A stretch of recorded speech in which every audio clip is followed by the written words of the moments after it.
at the end of time.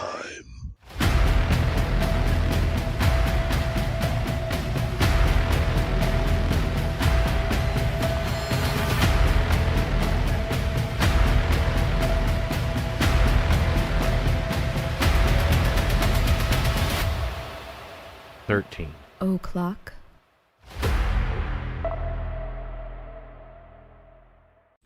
Hey everybody, what's going on? It's Wednesday. Time for another soul-crushing episode. Yeah. Man. The good thing about this story is that nobody got killed.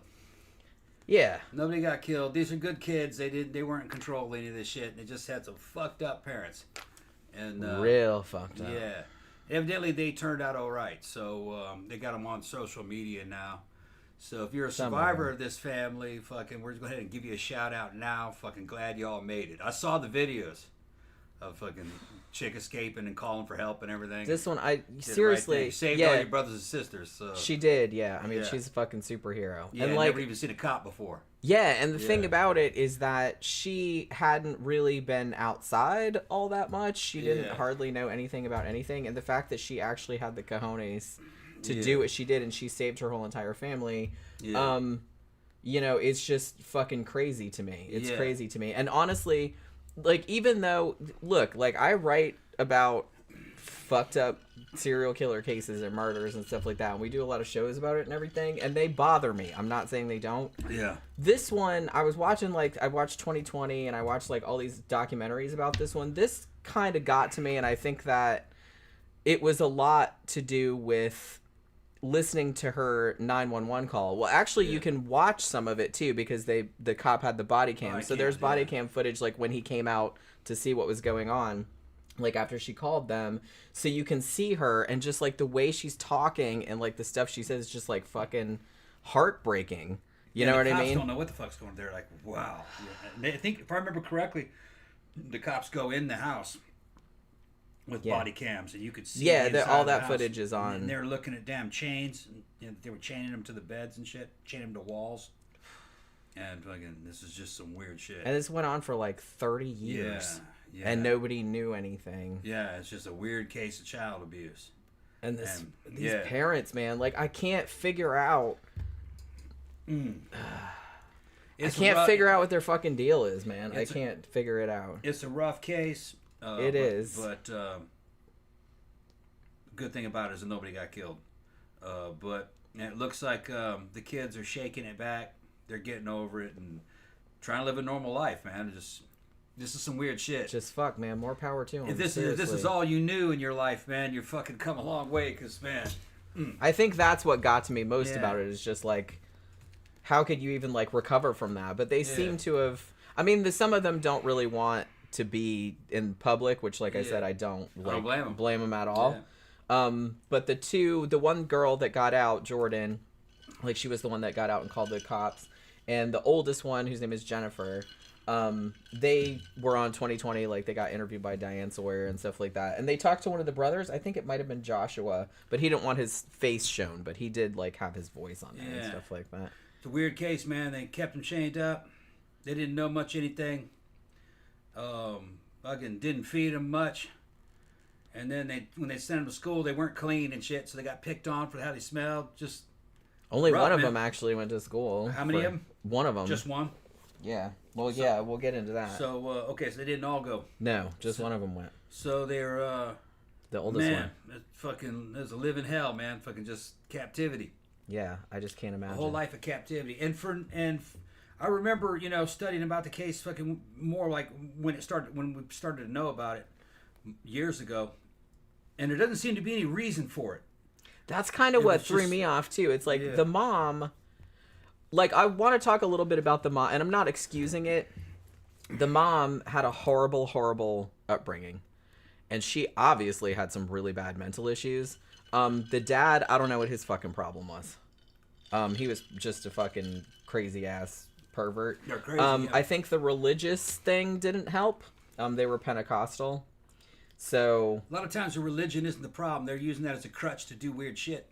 Yeah, but that's what I mean. But they were raised. They were both raised that way. They were both raised like in real strict religious households too. Yeah, and it kind of morphs into, and their insanity morphs into religion. Yeah, it's something. It's something. Yeah, Tammy said this, and this was another thing that really upset me because I watched like the end part of the trial where the parents got sentenced, and she says what's really sad is that the kids wrote letters to read as the parents were being sentenced.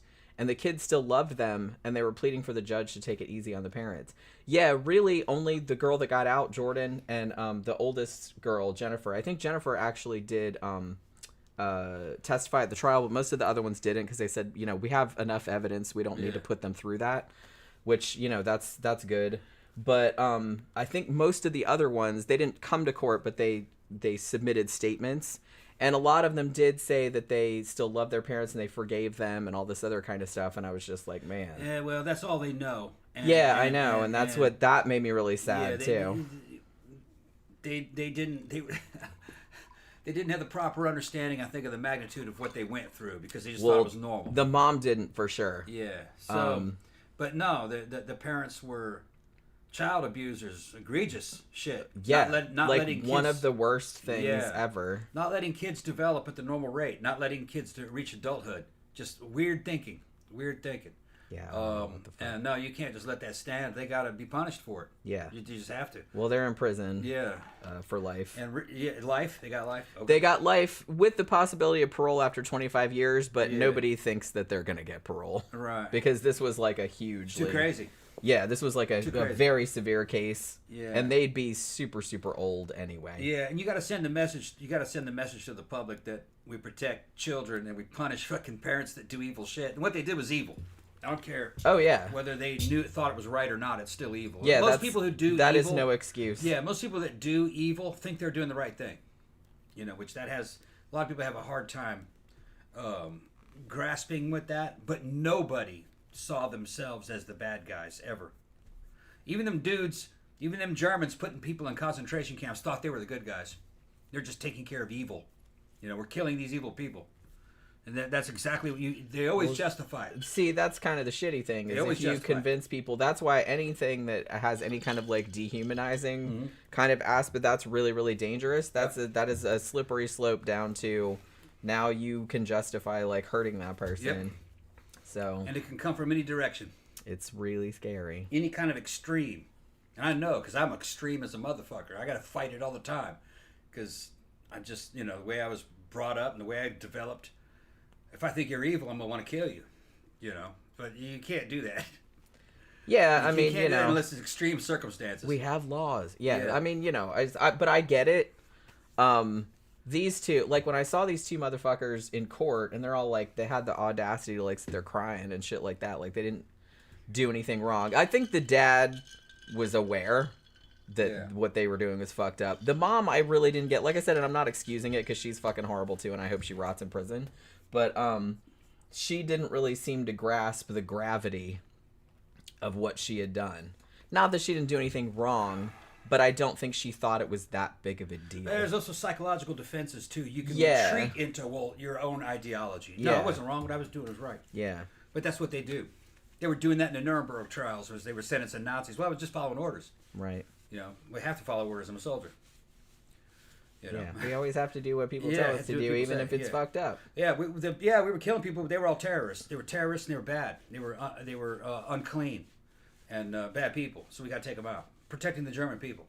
It's always the same. Always the same thing. Yeah, well, like I said, it's just that it's always the same because it's effective. That's how you do it. You're right. Yeah, that's how you get people to kill your enemies. Tell them they're bad. Gaming with Power 52 says, didn't they also have food laying out in front of the chained kids?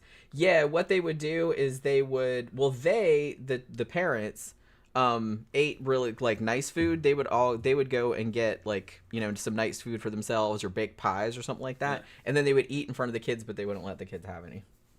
Like as like psychological torture. Yeah, although they probably didn't even think that was. They didn't think it was torture. No, they didn't think of it that way at all. You always justify it. Yeah. Well, there's too many of you kids. We can't afford to feed all of you. Yeah, that's like kind that. of the justification that they use. Yeah, I'm the king of the castle. No, you can't have a taste. Yeah. Yeah. But it's like, they're probably thinking, these people had 13 children. Yeah. And that was a religious justification too, because they said, well, the cult they were in was wasn't really like an organized cult, but it was like a Pentecostal church that they were in. Was all kind of like those quiverful people where they're like, you're supposed to have as many children as God will bless you with. Yeah, and my mom came from a family like that. How did that work out? She had 9 siblings. Yeah, 9 siblings, and it wasn't a family like this, but it was rough for the kids because there was so much competition from the other kids. Yeah, and it's kind of like growing up in an institution. Everything has to be real orderly, and fucking discipline is pretty strict. And most of the discipline was done by the older siblings. Yeah, keeping all the other ones in line. And they were all rats. There was like a rat culture. That happened a couple times here too. But I think most of the time, like these siblings all, supported one another in the horror that they were living in. But a couple of times, there were cases where one of them would narc on the other one, to get brownie points. My mom would say that there was always like in the family. It was mostly girls. It was like this was too. It was 10 girls and 3 boys. Yeah, this one was 8 girls and 1 boy. My Uncle Charlie, and the girls were constantly sucking up and kissing ass to the parents by ratting out the other ones over little shit, so they could get brownie points, and that follows them to this day. Of the girls ratting each other out, the older sisters ratting out on the younger sisters. I mean, I'm kind of like, Phantom says people that have large families like that are fouled in the head. Yeah, I do kind of feel like, look, I'm not policing anybody's, look, have as many kids as you want as long as you can support them. But the thing about it, you start having that many kids, I'm like, ma'am, your vagina is not a clown car. Yeah. Can you please, you know what I mean? And the thing about it is, I think even if you have the means to support them, like you said, you're kind of having you can't give the same amount of love and affection and attention to that many children at one time. And I think they might kind of suffer as a result. So, 2 houses over here, we got a nice big, almost a 2-story mansion, and they have, I think, 12 kids, and the moms, they're all blonde, blue-eyed. They look like it's like Village of the Damned over there. Yeah, it's kind of what it looks like. But they're not creepy though. They're not creepy though. They're funny. And I run into them at the store here. Mom's good looking. Like I said, she's like a clown car, I guess. Just the kids coming out of her. But she seems to be having fun, and the little kids follow in lines, and they're real orderly, and it looks like a little army. I mean, it would have to be orderly like a little army to wrangle that many children. And they're not loud or outspoken. I can't imagine. Walking in formation. And but what's funny is that on garbage day, they all come running out of the house and go to the corner, and the garbage truck stops and hands out candy to them. And they all stand in line to get one candy at a time. Yeah. Yeah, the garbage men love them. It's funny. Because they're all really well behaved. Yeah, they're all well behaved, and they all got little blonde haircuts and stuff. I wonder what their secret is. Maybe they're all clones. I don't know. They look like clowns. That's what I was thinking. They look like clowns. I've never seen all of them together. Mom's real good looking. I've seen them individual. Mom's real good looking. She looks like a model. And she doesn't look overweight or anything. Doesn't look like she's had 12 kids. She's just like a normal build. Thin. She made those in test tubes then. Yeah, no. I don't know. I don't think so. And I think it's another family where it's a construction. The guy owns a construction crew, I think. Right. That I can't even imagine. Like I said, it's a redneck family. It's not religious or anything. I never even wanted one kid because I'm like that would fucking. I don't even have the patience for that. Much less fucking 12 or 13 of them. And my grandparents, my mom had 7 siblings. There were 8 of them. Yeah. They all turned out pretty much okay. Well, the difference over there is that they got a huge house. Yeah. So they got room to have that many. Yeah. They got a board. Like I said, it's even in that case, even if you have the means, which the thing about the Turpin family is that they weren't poor initially. He was an engineer. He worked for Grumman Aerospace or whatever, and Northrop Grumman. He worked for what's that other big one? Grumman Aerospace, Northrop. Yeah, and McDonnell Douglas. Yeah, no, the other Boeing. one. No, I'll think of it in a minute. Okay. But but he had really good jobs and he was making a lot of money. So they always lived in really nice houses, but then they would crap them up like hoarders. Yeah. You know what I mean? That's what my granddad did. He contracted for all those companies. Yeah. Back in the day. I dug up some pictures of him. I'm going to show him on the show one of these days. Yeah. Yeah. My granddad. He's standing next to the dam. He was on the Apollo project. And he's standing next to that moon rover. They made a bunch of them, but the one he's standing next to is one that ended up on the moon. But it wasn't on the first mission. I think it was like on the third mission that they went. You know, because they sent those up. They said it, people think we only went to the moon once. No, it was like 7 or 8 times. It's a bunch of them. A bunch of those missions. If I remember correctly. Wasn't it like 7 times? I don't remember, actually. It was at least 3 or 4. But it was more than I remember, more than I thought when they got the full number. I think it was like 6, 7 times. Yeah, Phantom Center Snatch was so big, I got mistaken for the entrance to Narnia. Right? It's just kind of like, I don't get it. Like I said, I'm not policing how many kids you can have. That's not cool. But I don't know. I think it just depends on how much money the family Lockheed has. Martin, thank you. I think it depends Lockheed on, Martin, that's what it was. Lockheed Martin, okay. Yeah, I thought you that said was- Lockheed. Maybe I did. I But think you did, yeah. Okay. What was I going to say? Pussy like a clown car. It depends on how much money you have, and if your wife wants to have that many kids. They got some women that just fucking want to stay They pregnant. just want to have a bunch of kids. Yeah. Which, like I said, that's Yeah. fine. Yeah, they got women that are they're just all about that. They just want to be pregnant all the time. Yeah. Like I said, I'm not sure. I don't know. Like I said, my mom, she had, there were 8 of them, and they all turned out all right. So, they had money. But my grandfather was an engineer also. But, so it does work out in some cases. But I do kind of feel like nowadays, whenever you hear about these big, massive broods, it's always like some weird religious thing, it seems like. At least the ones you hear about. Yeah. And there's always like some, like the Duggars and all that kind of shit where they're all like molesting.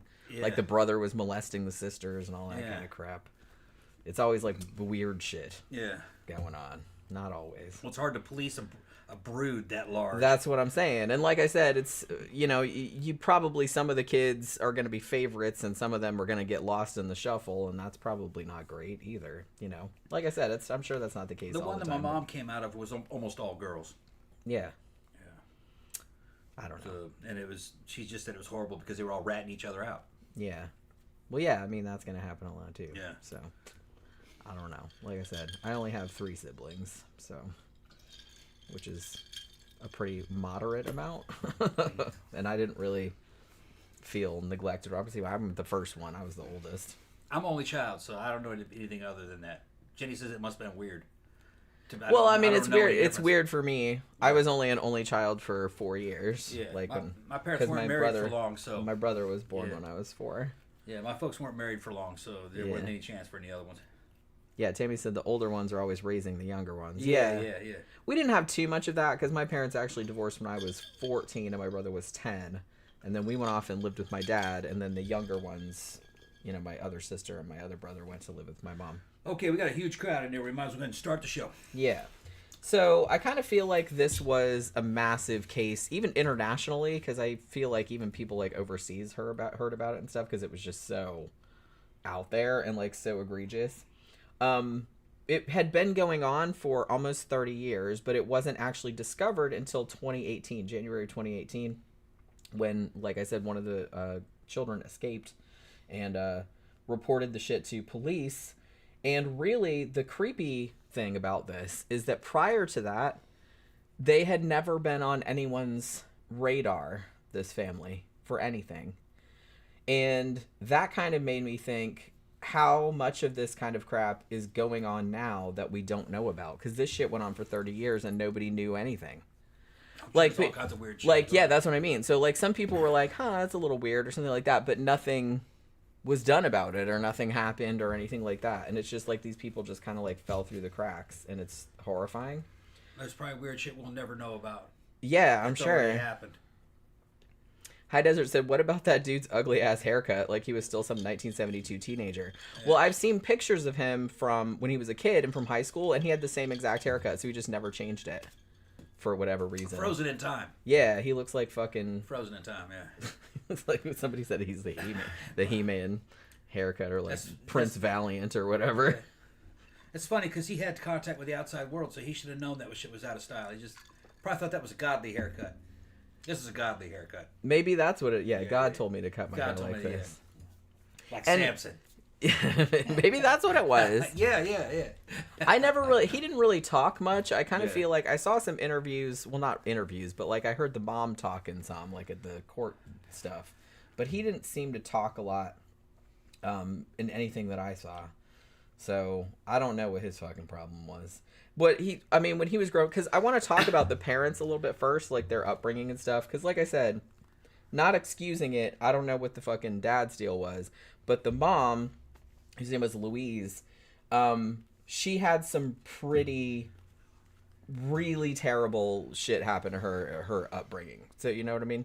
So like I said, I'm not excusing it, but I'm just saying that's probably where some of this fucked upness came from, I'm sure. So now originally, even though when they were caught, they were living in California, in Perris, not Paris like Paris, France, but Perris, Perris, California. That's where they were living when they were caught. But they weren't from there originally. They were originally from West Virginia, and then they moved to Texas. They lived in Texas for quite a long time, like before they moved out to California for a couple of reasons, which we'll get into. So Louise, when she was growing up, she had, I believe, 2 sisters. I think their names were Teresa and Elizabeth. I've seen interviews with Teresa. She's been on the kind of talk show circuit and stuff. Now, according to Teresa and the other sister, the girl's mom, so, you know, the whole brood's grandmother, whose name was Phyllis, she would actually sell the girls to this rich pedo that she knew. Like, she pimped them out when they were little girls. Damn. I also heard, and I'm not sure if this was the same person, because they said they were always also being molested by their grandfather. So I don't know if the wealthy pedo was also their grandfather, or if that was 2 things, like 2 separate things. But so Louise and her sisters were like spent pretty much their entire childhoods being molested by a rich old man. Like, he would come over all the time, or they would or the mom would take them over, and the girls would be like, you know, please don't make us go there. And she'd be like, hey, well, I got to buy food and clothes for you kids, so tough shit, suck it up. Damn. It was that kind of shit. Wow. So, yeah. So, like I said, I never heard about that. Not excusing it, but Louise had a horrible childhood. Okay. She was sexually abused, as were her sisters. And the thing about it was that they were real religious, as was David Turpin's family. Yeah, you know, it's funny that you say that the mom was pimping them out. Evidently, that's going on. That's been going on for a long time, according to what's his name in Hollywood. That there were families that would pimp their kids out to celebrities and producers and shit. Like, for instance, the Michael Jackson case. Evidently, those families would kind of target Michael Jackson to send their kids to him. Yeah, we talked about that. We talked about that. Michael Jackson joke. Yeah, so that may not be as uncommon as you think it is. It's fucking gross. It's probably not, yeah. I can't imagine. Like, I don't have any kids, but I can't imagine. Got some ruthless people out there. Yeah. Just for money. Yeah. Like, doing that to and fucking up your kids, and like, forever. In this day and age, with the internet and interconnectivity and shit, probably a lot easier to do and get away with. Yeah, probably. A lot easier. I mean, yeah. All you gotta do is just send photos. It's Instagram. It's fucked up, yeah. Yeah. And so the thing about it was that, like I said, they were very religious. Louise was like in the Bible club at school, and, you know, sang in the choir and all this other kind of stuff. And because she was abused, it's probably not surprising that she actually started dating David when she was still a teenager and he was in his mid-20s. Now, he had gone to the same high school as her, but like 8 years earlier. So I think I'm not sure how long they were dating. I don't know if this is correct, but I did see a couple of accounts that said that he had seen Louise and fallen in love with her when she was 10, and that later when she turned 14 or 15 or whatever, they started dating. The mom knew about it and was fine with it because he was a good Christian boy. Man. How old was he? 24. Okay. The dad didn't Good know. Christian, yeah. But yeah, so what ends up happening, and Louise, I'm assuming because she wanted to escape from her horrible abusive household. Right, yeah. David, she's 16. David is 24. He pretends he's her dad and comes to her high school and signs her out. Yeah. And they leave and they drive to Texas to elope. Okay. Now, I think before they actually married, somebody caught them. Like, they got caught somehow. And they got taken back to, I'm presuming, West Virginia, which is where they were from. Yeah, okay. I was thinking, where was this? Yeah. Right. And that would have been illegal probably there in those days. yeah, maybe. I don't know. Yeah. But they got caught somehow. Okay. So they take them back. Now, when the dad finds out, because remember how I said that Louise had been dating this much older person, like, behind his back. The mom knew and was fine with it, but didn't tell dad. But when dad found out, he wasn't mad that they were dating and there was a huge age gap, and that is kind of grooming and perverted. Yeah. He was mad because, oh, you tried to elope. We need to have a real wedding ceremony. You're right, yeah. Yeah. This was what, the 60s? 70s? Yeah, I think 70s. it's the 70s. West Virginia? Yeah. 15? That was probably legal then. I remember in Mississippi in the 90s, age of consent was 16. There was no... Drop some ice. There was no... There was no mention of anything like statutory differences in age or anything like that, or just sweet 16. If you were 16, you could give consent. People get confused between... You got to be 18 in order to get involved in any kind of nude photography or stripping. But they can give consent at 16.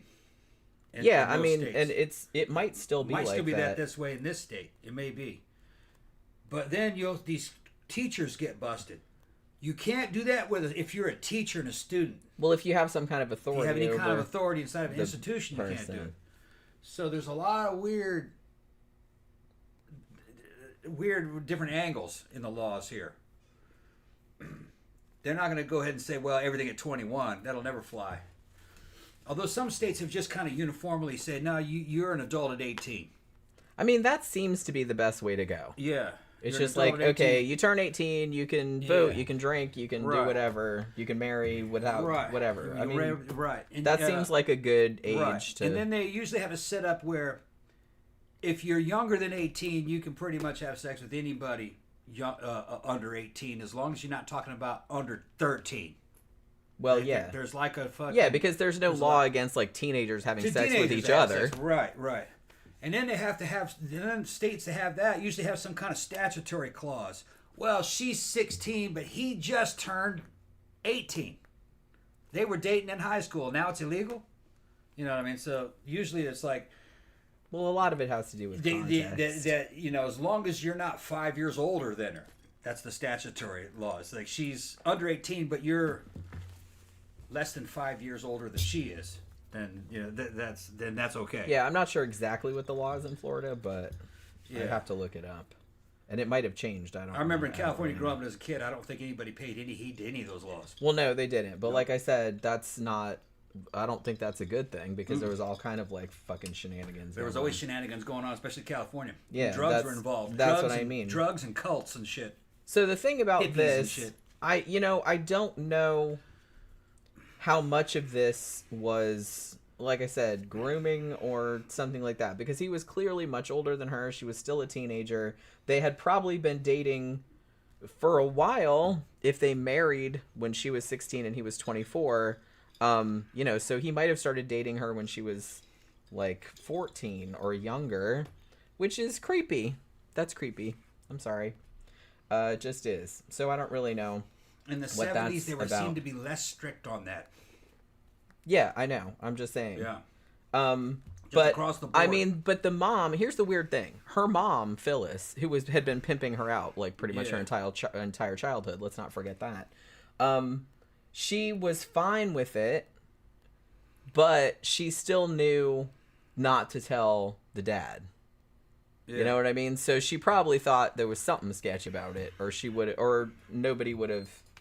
But as it turned out, the dad didn't really give a shit either. But I'm thinking that Louise might have done that just because she wanted to get out of the house, right? They usually do. That's what I'm saying. Yeah. So I know. I remember, hearing from my mom that all her sisters. Now, like I said, she came from a big quiverful family. There wasn't any abuse going on in there. They just fucking couldn't stand each other. It was crowded in there and fucking, you know what I mean? They all wanted to get out of the house as soon as possible. You know, I think my mom got out at 16. Her older sister, Lois, got her out of there. They left together, got an apartment. Yeah. But that was 60s. That wasn't unusual for a 16-year-old girl to go fucking leave house. That wasn't illegal or anything. You could leave. You could leave. And if your big sister was going with you, that was cool.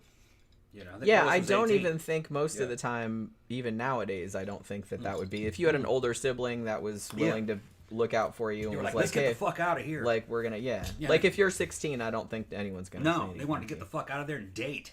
I mean, live a normal life. Yeah. And shit. I mean, you might want to do something like, get some kind of emancipation kind of shit or something like that. But I'm not even sure if you They didn't need that back then, I don't think. I don't even know if you need that at 16 nowadays. Like I said, I'd have to check. I'm not Lois entirely was sure 18. what the law is. Yeah, so that's she what I mean. She could get an apartment. And she'd have her sister stay in there. Yeah. Didn't mean anything. Yeah, that's what I mean. I don't think anybody would. Even nowadays, I don't think anybody would. Not really typically. That's not actually not leaving the family. You're just leaving with part of the family that's leaving. Yeah, you're just going to live with, like, so live with your sister. I don't think anybody would worry about that. But yeah, so the thing about it, so she marries this much older dude.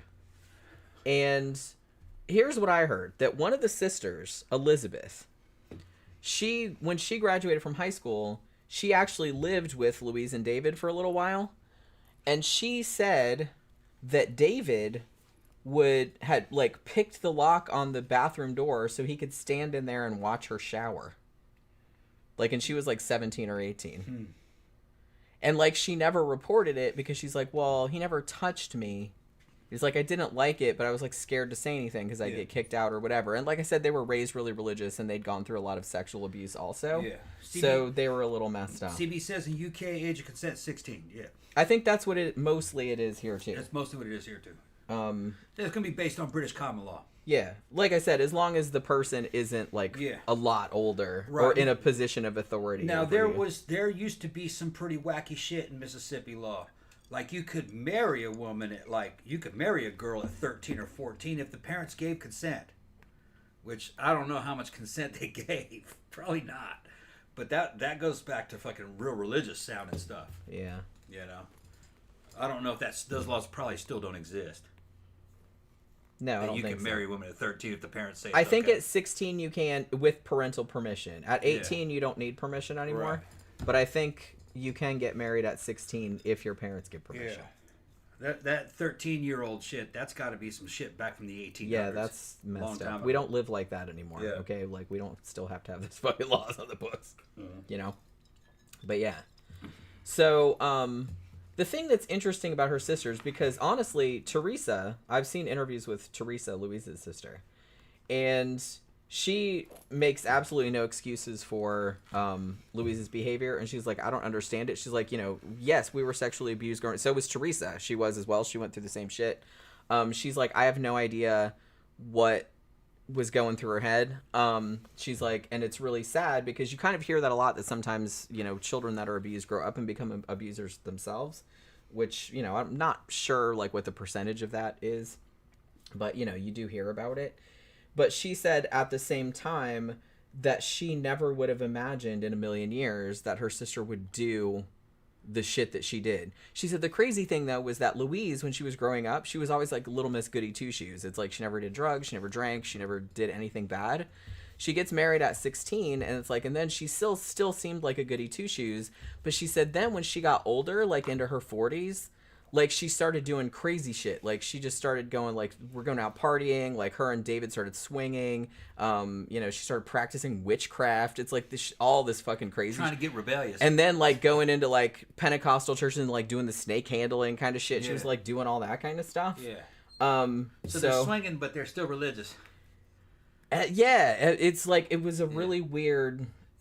There's some weird shit that happens here in the U.S. with religion, because a lot of our Christianity here is kind of just something that's made up locally, where you'll have Christian cults that are like, fucking, pimping yourself for Jesus, that kind of shit. What was it called? Flirty fishing. Yeah, flirty fishing. Where we did a show about that cult. It has a Christian veneer on it, but what it really is a sex cult. Yeah. where they've reinterpreted scripture to mean, yeah, you should be able to, like, you know, make money for the church by blowing dudes for Jesus, that kind of shit. Weird shit. And trading wives and daughters, loaning your daughter out to another family. Just, I can't imagine. Weird I just shit. can't imagine. Well, yeah, you're loaning the daughter out there, you know, to spread Jesus' love, and he's going to loan you his daughter. You and your wife are going to sleep with that daughter. Remember what It's a win-win. That was called Children of God, I think, wasn't that? Yeah, that church? yeah. I think it was that church. We did Children a show of about God. them. It was a pedo cult, basically. Yeah, it's amazing what you can talk people into. Yeah, it was Christian child swapping. When you pretend you know what God's saying. Yeah. Well, you're dictating what God says. Well, obviously. You can reinterpret all that. Anytime somebody says, God told me this, I'm like, pipe. Yeah. Shut up. I'm not listening to anything you're fucking God said... no, it's like, no, you want to do that. You want to do that. God said, that's why you're that saying daughter to me tonight. Exactly. Yeah. And everybody's like, oh, okay. Yeah, I guess that's what he said. Yeah. No, I don't think so. It's all about love. Yeah. Spreading the joy. I'm like, how interesting that whatever God says, that's conveniently always what you want. Yeah. What was weird about that cult is that the dude that ran the cult didn't do any of it. He just wanted videos of it. Of course. Yeah. Maybe he was impotent. Send Did me we talk videos of about all that? I think we did that show, didn't we? We did a show about that. Yeah. I think we did a show about it. But I can't remember. Like, we've done so many that I get them all confused. Yeah. People will believe anything, but I think they want to believe it. Well, yeah, I mean, there has to be some of that kind of shit in there too. Like I said, I don't believe any of that crap. Like, you know what I mean? They were predisposed to believe it. Yeah. Vic Release 666 says, "What you drinking?" Rum and Coke. Actually, yeah, we have rum and Coke today. This is just regular Coke. It's not cherry Coke. Yeah, right? no, that's fucking Clover Valley fucking Coca-Cola.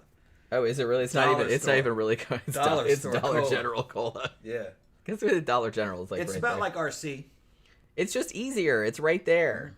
It's like 2 seconds away. Get like, a whole 2 liter for $1.50. You go there. It's like easier than driving up to Publix to get whole actual 2 liter Coke. for $1.50. And to be honest, I'm not a big soda drinker, so it all tastes the same. I to me. love it. I know that's. They got good root beer, and the cola's okay. Yeah. About like RC Cola. Phantom says, children that grow up in households of divorce end up getting divorces themselves eventually. Yeah, I mean, not all of them, obviously, but it's just kind of like... The thing about it is that the household that you grow up in, that's kind of where you learn... That's where your relationships are modeled, like your future relationships. And so, like, if you grow up in a house with real fucked up relationships, unless you do something later... like go get some therapy or something like that to figure out what a healthy relationship looks like, then you won't know. So you'll just keep repeating that pattern again. My parents got divorced. Jen's parents got divorced. We got divorced. Yeah, but it was all super. We haven't divorced each other. Yeah, but we divorced other. But we've both been married before. Yeah, we've both been married before. No kids though. Yeah. But the thing is that in her case, she was with that guy for fucking 15 years. 14 years. Yeah. 14 years. All right. Yeah. And the one I was with was only like 18 months, so she was more like a girlfriend. Yeah. And so, you know, I've been with Jan a lot more. But, you know, the way I was a young Chad, ex-passport bro, one of the original passport bro. There was no advantage for me to get married, you know, back in those days, in the 20s and 30s and shit. Why get married? Yeah. That would stop the conveyor belt of girls. There was no fucking... There was no reason classy, really to do it, you know. When I was in my 20s, I really didn't have much to offer a woman, and then when I got in my 30s, there wasn't much a woman could offer me, you know, because your mentality isn't quite correct for it. At least mine wasn't. I was chatted the fuck out by the time I left high school. So I'm warning you girls, them bad boys, you can get it, but you can't keep it. He's gonna move on. You know, I was a bad boy. Yeah. Oh yeah. I enjoyed it. No responsibility. My mating strategy was just to spread seed to the fucking 4 winds, man. Some of the shit might stick. I didn't care. I did not care. Married life would not have been for me. You get older, you chill out, and it's more about friendship and companionship. You know, Jen and I were fucking best buddies for a long time. We were basically married from the day we met, really. But then, you know, pretty much 14. I couldn't get away from her. We couldn't get away from each other. Yeah, we were kind of joined at the hip. Yeah, pretty much from the first. Because we were buddies. We were together like all the time. Yeah, like I said, to the point where all of our friends were like, would you guys just get together already? Holy crap. Like, yeah. we're just like, you're always together. Right. So just because your parents were divorced doesn't mean that, you're a bad person. No, and I mean, if that was the case, like half people would be bad people. And just because you don't get divorced, that doesn't mean you're not a good person. Because a lot of people, like, my grandparents never divorced, and they were a fucking horrible couple. That's what I mean. Well, the thing about it is that, honestly, I think it's good that, like, people can divorce, because back when divorce was, like, really, really hard to do, and, like, you couldn't really do it very easily, people had to put up with all kind of horrible situations. Yeah, they were forced to be together. Yeah, like, women would have to, like, sit there and endure abuse. Like, you couldn't really do much of anything about it. So it's just kind of like it wasn't always on the man too. You could have a woman that would be your wife could be cheating on you. So well, yeah, that's what I mean. Be yours, and you have to stay with her. Now I think adultery. Like, that's not my kid. I think adultery was one. Like, I think that was maybe the only thing. Yeah, but you know what? They never exposed that shit because they couldn't stand the public shame. Yeah. That your wife was fucking around with some other dude, right? With the pool boy. But yeah. One of them might come out a little bit darker skinned.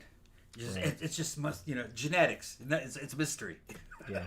Where'd that kid come from? I don't know. Gee, I wonder. But yeah. So here's the thing. Like, so Louise, like I said, she started to get weird, like, as she got older, which maybe she was making up for lost time. I'm not really sure what that's all about. But her sisters basically were shocked when she got caught doing what she did. Because they're like, here's the thing. Teresa said she only met, after they started having the brood, she said she only met the oldest 4 kids one time in person. And then after that, it's like every now and then they would do like a video call or something like that. Or she's like, but usually we would just talk on the phone. And she's like, hey, can I visit my nieces and nephews or something like that? But she's like, they always had an excuse as to why that couldn't happen. And it's like she thought it was weird, but not so weird that she was like, man, I need to like look into that. You know what I mean? She's like, because it always sounded plausible. That it's like, oh, they have 13 kids now. They don't have time and blah-de-blah.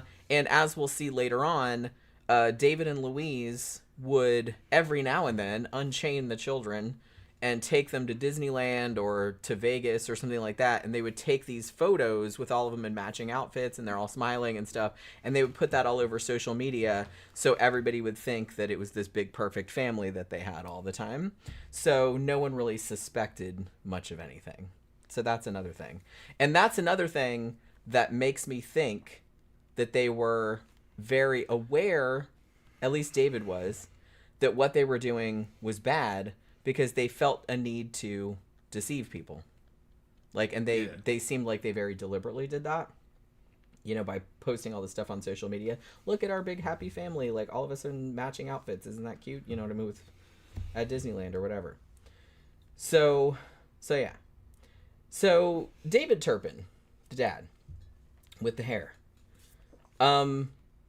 As I said, he was actually, when he was growing up, super, super smart. Like real good at math, real good at engineering, shit like that. Pretty nerdy. He was real into like Star Trek and all that kind of stuff. Like back before that was really a cool thing to do. So kids said that he was just real nerdy and real smart.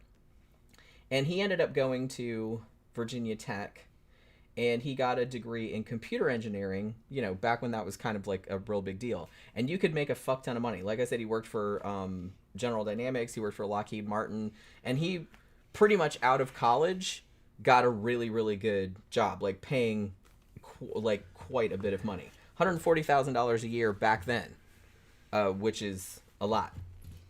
He was also super, super religious.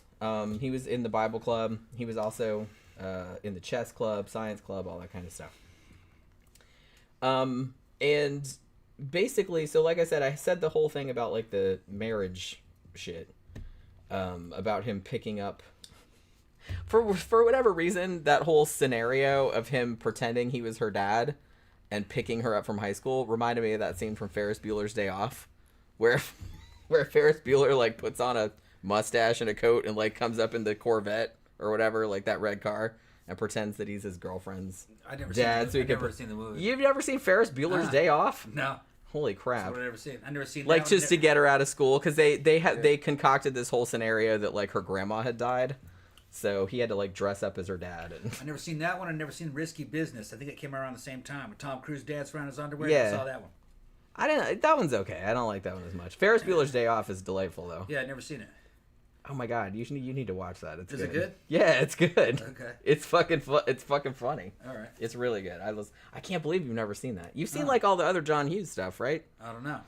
Yeah, you've seen like Breakfast Club and Pretty in Pink and all that. Okay, same director. Wait, did he do Ferris Bueller's Day Off? Shit, I can't remember now. But it's kind of along those lines. Like it, yeah. You probably like it. Yeah, it's Never super seen funny. it. But there was a scene where he's trying to get his girlfriend out of school, and he dresses up as her dad. It's not as weird as it sounds. You know what I mean? But yeah. But that's just kind of what it reminded me of. So this is not a poor family. They had enough money, at least initially, for Louise not to have to work, right? Like, and they lived in nice houses. Like, they have pictures, like I saw pictures of some of the houses that they lived in, like when they moved around to various places. And they looked like our house in Sanford. It looked like that kind of neighborhood. Yeah. Like, you know, middle class, upper middle class neighborhood, like a decent looking house. So it wasn't like they were, at least from the outside, like poor, like living in squalor or anything like that. You know what I mean? Which makes what happened. But see, maybe that's one of the reasons that no one really noticed anything, because from the outside the house looked really nice and they had a bunch of cars and they just looked like a normal ass family. It was superficial though. Yeah. So as I mentioned, both of them were very strictly religious, Pentecostal, and they wanted to have like a fuck ton of children, just as many as God would allow, because that's what they said God told them to do or whatever, just have as many kids as possible. So between 1988, when their oldest one was born, and 2015, when their youngest was born, they ended up having 13 children. And they, like 10 of them were girls and 3 of them were boys. Now, as I said, as time went on, because I kind of wanted to get back to the swinging thing. Yeah. Now, one of the, I don't know how they got into it or how long it was going on, but a couple of things, like one incident that I saw brought up a lot was that, because what Louise would do when MySpace was still a thing, she would start posting videos of her in like real slutty clothes and like acting like super inappropriate, like on MySpace or whatever. MySpace. Yeah, remember MySpace? Do you have any copies of this? No, I don't. Okay. So I'm sure it's around somewhere. Probably horrible. But her physical fitness didn't look good from the photos I saw. Yeah, I mean, she was cute when she was a kid. Oh, okay. But I didn't really. How old is she when she's doing this? I don't know. She's probably like in her 40s at this point, and she didn't look too great when they caught her. And then she had all them kids, yeah. Yeah. So there was at least one occasion, and this might have happened more than once, where David dropped her off at a hotel in Alabama to have sex with a random ass dude. Okay. And he did not participate. He just like was like, have fun, honey. Yeah.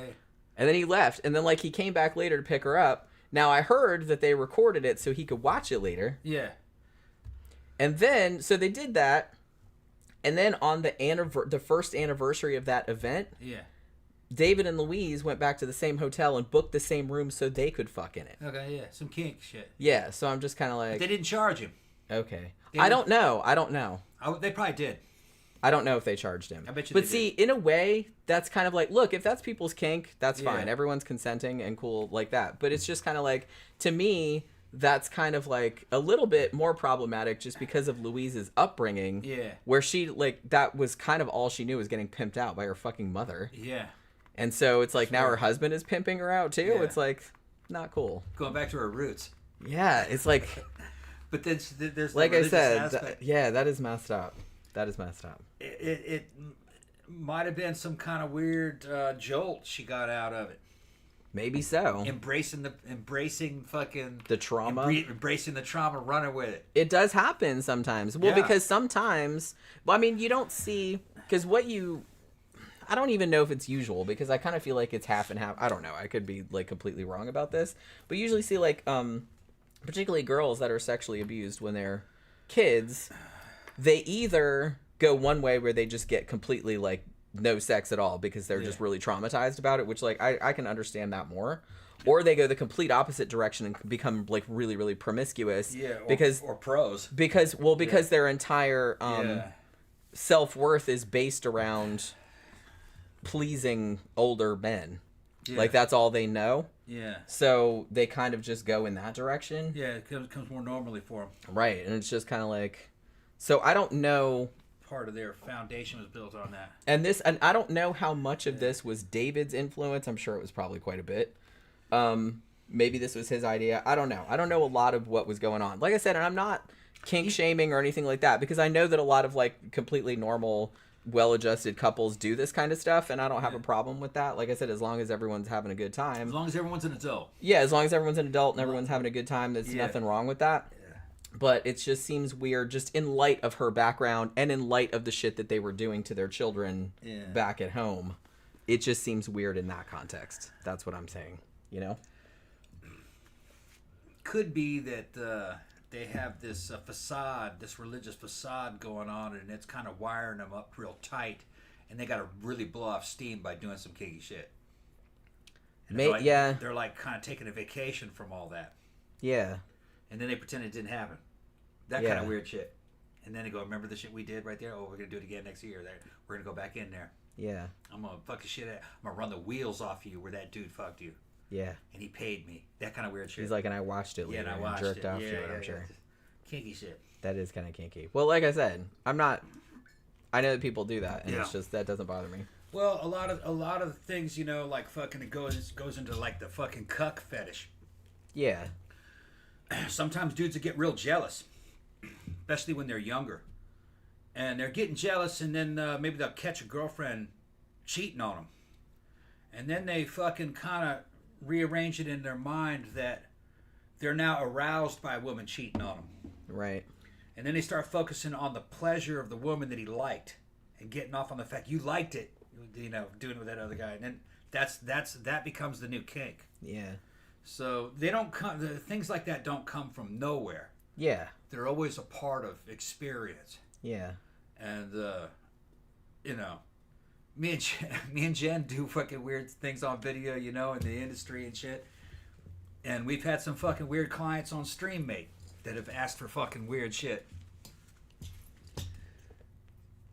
I kind of can fucking relate to these dudes in a certain way. I mean, like, I kind of feel sorry for them in a way, you know what I mean?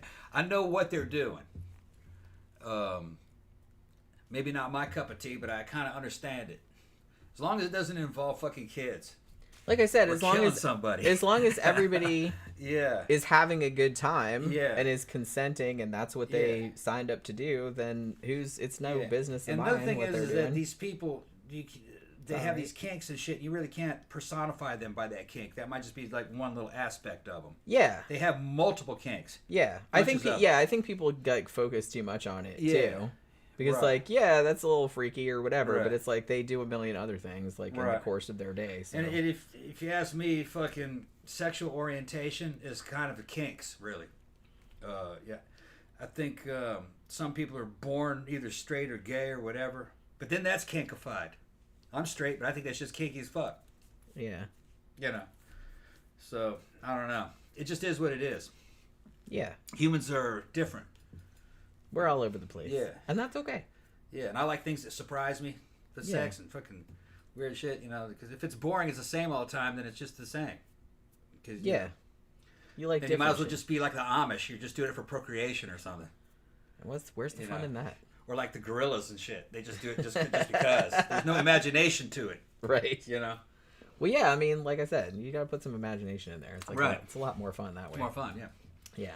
Well, it's not just me. I tell you, fucking dudes are more weirded out by it than women. All you gotta do is look at that fucking 50 Shades of Grey shit. Women bought that. Yeah. It's even poorly written, according to Jen. But women read weird-ass erotica, shit that dudes would never really come up with. We'd read it, we'd be fucking shocked.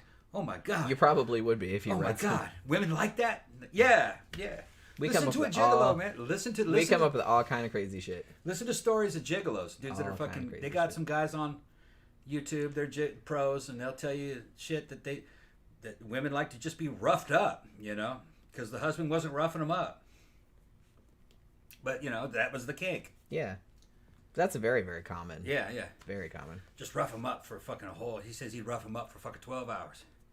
And then spend the rest of the fucking vacation with him, you know, and going to the intimacy and, you know, being lovey-dovey with him. And then rough him up. Yeah. Yeah. Slutting him out. Just whatever. Yeah. Good women like it. CB says, people like the mom really get me and other members of the fetish community pissed off. Yeah, and I mean, rightfully so, because I kind of feel like because these two were swingers, you know, that's going to be added to, like, the pile of fucked up shit about these people. But, like, a lot of people are swingers. And, they're normal. And they're normal. Yeah. Like, they don't do shit like this. And there's nothing wrong with swingers. Yeah, my ex, Aleta, and the guy I introduced her to. Her husband, yeah. Once we broke up, we were still friends. I introduced her to her new husband. They fucking swing like crazy. They're trying to get us to go down there. Yeah. At the swing club and shit. Yeah, they go to the swingers club all the But time. I know what he's fucking doing. He's trying to swap up. He's always had his eye on her. I know that's what he's doing. He's alright, but yeah. He's alright. You just gotta... I just speak his language. I know what he's doing. Yeah, well, I do too. I know it's what like, he's doing, it's yeah. pretty obvious. But yeah, so... And he's trying to use Lada's ass as bait. Yeah. She got a big old ass. She does. But yeah. Yeah. So that's the thing. So I just thought I would mention it. Like I said, it's only strange to me in the context of their upbringing and the shit that they were doing to their kids unbeknownst to anybody. Swinging in general is not that weird.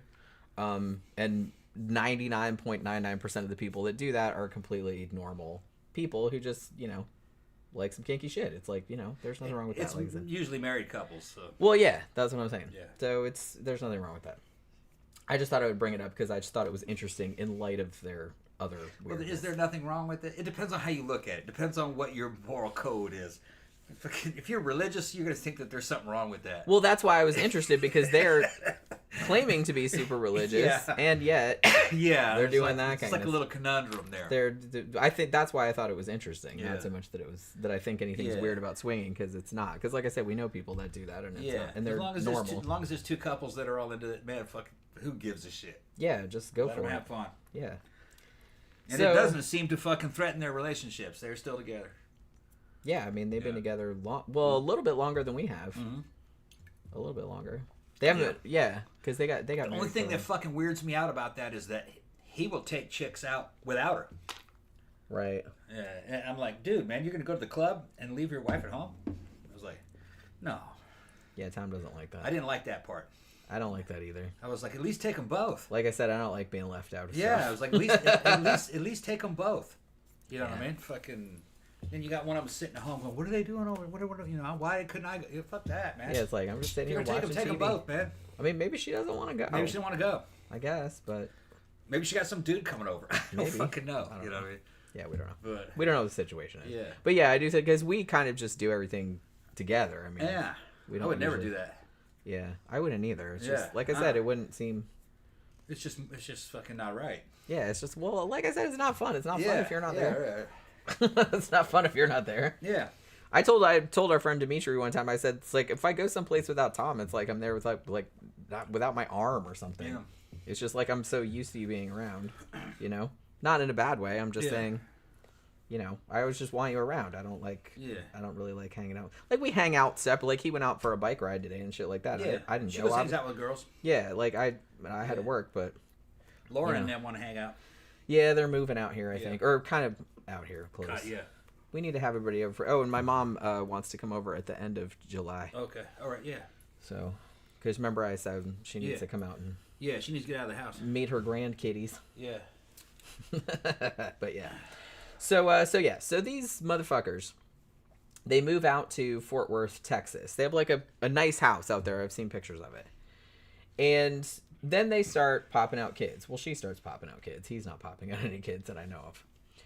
Now, Jennifer is their oldest one. Oh, by the way, all 13 of the kids have names that start with J. Isn't that adorable? Like, when they started getting like to the younger ones, they started like making up weird ass ones, and I'm just kind of like, okay.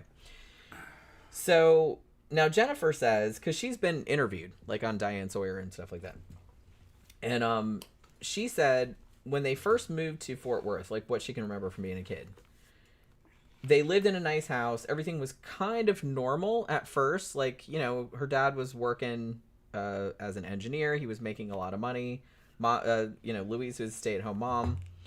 And as time went on, though, like when she was getting into like towards school age, the house just started getting like dirtier and dirtier.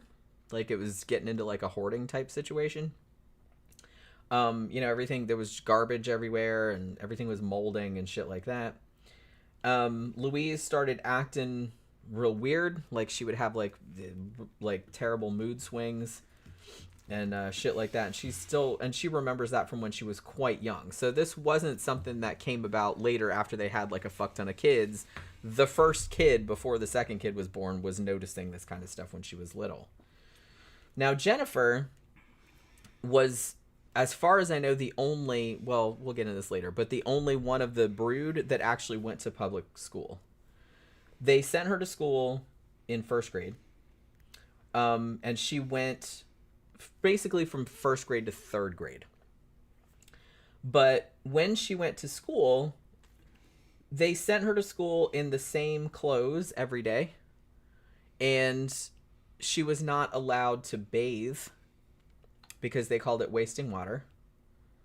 So she smelled bad. And obviously the other kids would pick on her because she stunk. Terrible.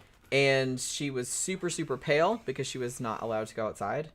And she was real skinny because she was undernourished. The teachers didn't notice anything? Yeah, it really seems like there were no reports made at the time. Which a lot, yeah, like I've seen like a lot of other channels like bring that up. It's like, didn't anybody, I mean, it's just like a little dirty kid with the same clothes on and she smelled real bad, like, because she was coming from like a filthy house. It's like, didn't anybody think to check on her? Those parents, I guess not. Must not have been very conscious of fucking cleanliness. It probably smelled pretty bad in that house. With all those kids packed in there. Well, I mean, they only have one kid at this point. Okay. But I'm just saying that the house was starting to fill up with garbage. Okay, it's filling up with garbage. Okay. Yeah. And they had one, so only the first kid they sent to school. Yeah. And she wasn't allowed to take a bath, like I said. Like she wasting water. Like they couldn't afford to let the chick have a shower. This is some fucking weird shit. It's almost kind of it gets worse. This is Trust like some fucking sadism, if you ask me. I think that was definitely an aspect of it for sure. But yeah, so even, and I think this might have been one of the later kids, like when they moved to another place in Texas, but one of the neighbors actually did notice, one of the kids was outside, which was kind of a rare thing. Yeah. And she saw the girl's hands, and she said the hands were so white that she thought she had gloves on. And she commented on it. It's like, oh, I thought you had gloves on for a minute because your hands are so pale. And she said the little girl repeated back to her, you can't wash above the wrists or because it's wasting water.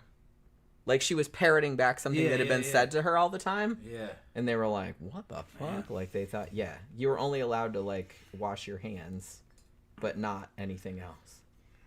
So this poor little girl goes to school. Everyone's picking on her because she's skinny and she smells bad. And so after a little while, they took her out of school because that's going to solve the problem, isn't it? Yeah. They took her out of public school. And as far as I know, like none of the other ones ever went to school again after that. So they actually lived in Fort Worth until 1999. And then, perhaps because they were having more children and they were afraid that somebody might be suspicious and like looking into their business, they moved to this little bitty town called Rio Vista in Texas, which had, at that time, I believe only 700 people living in it. It was like rural. And as more children started being born, the neglect and got worse, and also it got into like physical abuse, and they would use the Bible to justify what they were doing. Jennifer said, like in her interview, she said, oh, their favorite thing was to quote Deuteronomy, and they basically said, oh, we have the right to do this to you, like we can even kill you if we want to, like they like if you're bad and shit like that. Like, they would say stuff like that to them. So reading those old Jewish laws from the Old Testament shit. Yeah. And they said, because Jennifer was saying this too, and this was like really upsetting to watch. And she was like on Diane Sawyer, and she was at that point, I think she was 30 or 31, and she still looked like, if I looked at her and didn't know that she was in her 30s, I would think that she was probably like 16 years old, because she's still very small and she's very baby faced. But metabolism slowed down. Well, yeah, like I said, we'll get into that after they fucking. But yeah, they have all kind of problems. But yeah. So she said that she pretty much woke up every day like thinking any little thing that she did, she was gonna get in trouble.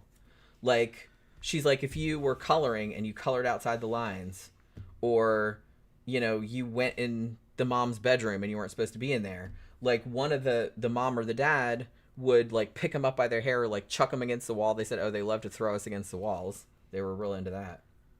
One of the kids got pushed down the stairs, shit like that. The dad, David, would whip them with belts and big sticks until they were bleeding.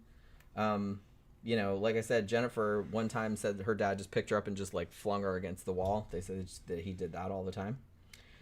The kids also had to ask permission to do anything, including eating and going to the bathroom. Like, they had to ask permission for every single thing. And they said another thing, too, was that the kids would be fed one at a time. They would be in their rooms, and they weren't allowed to come out. Like, the houses, they would always, like, either keep the blinds down, or they would put boards over the windows. And they would make the kids sleep during the day and stay up all night so no one would see them like moving around. And so they would stay in their room at all times. They had to stay in their rooms and be quiet. And then when they got summoned to eat, Louise would call them one by one, like from the oldest down to the youngest. So they would come down, and the kid would have to stand there in front of the mom, stand there, and then do a good smile at her. And then the mom said, okay, you may sit down and eat now. And then she would sit her down and eat. And then you had to like stand up. You had to do the smile thing again. And then you had to go back upstairs and get the next one. One at a time, they would come down. What's the point? Don't know. Control, I guess. Yeah, weird. And what were they fed? Normal portions? At this point, now see, the thing about it, and they said this later, was that they were only allowed one meal a day. And it was usually some like shitty, cheap food. Right. Like the parents would eat good shit. Yeah. They would go out and get takeout, or they would bake a pie or something like that, but they would never let the kids have any. Yeah. Make them eat macaroni and cheese and shit. Yeah, or like frozen burritos or shit like that. Like nothing, or just peanut butter sandwiches or bologna or something like that. Like nothing. See, we're getting some protein. Right, but not very much. And like I said, just one time a day. Yeah. Now, the crazy thing about this is that when they only had a couple of kids, but they were abusing them, you know what I mean? The cops did get called to the house in 2001. But that was after one of the kids got bit by a neighbor's dog. Now, the cops came in and like investigated and stuff like that, but nothing was really done, even though the house was pretty filthy at this time and the kids were clearly too thin for their age. Things like that, but the cops didn't really do anything. This was in 2001. In 2003, the cops were called again after one of the family's pigs, because they had like some farm animals like out in this rural place because they wanted to be self-sufficient. Yeah, but it didn't sound like they knew how to farm worth fuck. No. But they had some pigs and chickens and shit like that. Yeah. Well, I think they had enough at this point. They still had enough money and to feed the kids. They just didn't want to, I guess. I don't know. Had to be. So one of the pigs got out and like went over to the neighbor's house and ate a bunch of the dog food. Yeah. And so the cops got called by the neighbors, and so the cops came out to investigate that too, but they didn't do anything again. So here was another thing where maybe somebody could have intervened like way before any of this the worst shit. Were they raising pigs for food? I'm not real sure. Like I don't think so. Yeah. I mean, not that I ever heard. Sounds like they were just making everything superficial, just for looks. Yeah, kind of. Yeah, so, their lifestyle was for looks. A lot of it seemed to be. Yeah. The house, the outside of the house, not being able to see inside the house. Everything's superficial. Cars, pigs. They're trying to appear to be something, but that's not what it is. Yeah. And I guarantee you the same thing with this religion. it's all on the surface. They're appearing to be religious, but that's not what it is. That's what I mean. So that's why I always kind of like distrust anybody that's wears their religion on their sleeve or it's like a camouflage. Makes a big show of like what a good person they are and all this other kind of stuff. I'm like, if you were really, really a good person, you wouldn't need to tell everybody that. Like, everybody would just know because you would clearly be a good person. The fact that you have to talk about how Christian you are and how you do this, that, and the other thing, that just makes me very, very suspicious. I'm like, what the fuck are you up to behind closed doors? And here is another example of that. So the cops did come out there for unrelated things a couple of times, but apparently shit wasn't egregious enough to have them do anything, or they didn't notice, or they didn't think it was a big deal, or whatever. I'm not really sure like what the problem was, like why nothing was reported. Now, keep in mind that in 2001 and 2003, they didn't have 13 kids at that point. Like, the first one was actually born in 1998. So, you know, and they had a few, like, every year, every 2 years, like, after that. So, 2007. At this point, Jennifer, the oldest, is 17 years old. And she said at this point, their parents moved 10 of the children into a trailer, which was on the property, but you couldn't really see it from the road. You know what I mean? So they moved 10 of the kids into the trailer. And then at this point, they had 12 kids. And then they took the 2 youngest kids and drove off. Now, some accounts said that they lived with the 2 younger babies in the main house and made the other 10 kids live in a trailer. But most of the accounts I saw said that the parents actually took the 2 youngest babies, left the 10 kids in the trailer, and then rented an apartment 40 miles away.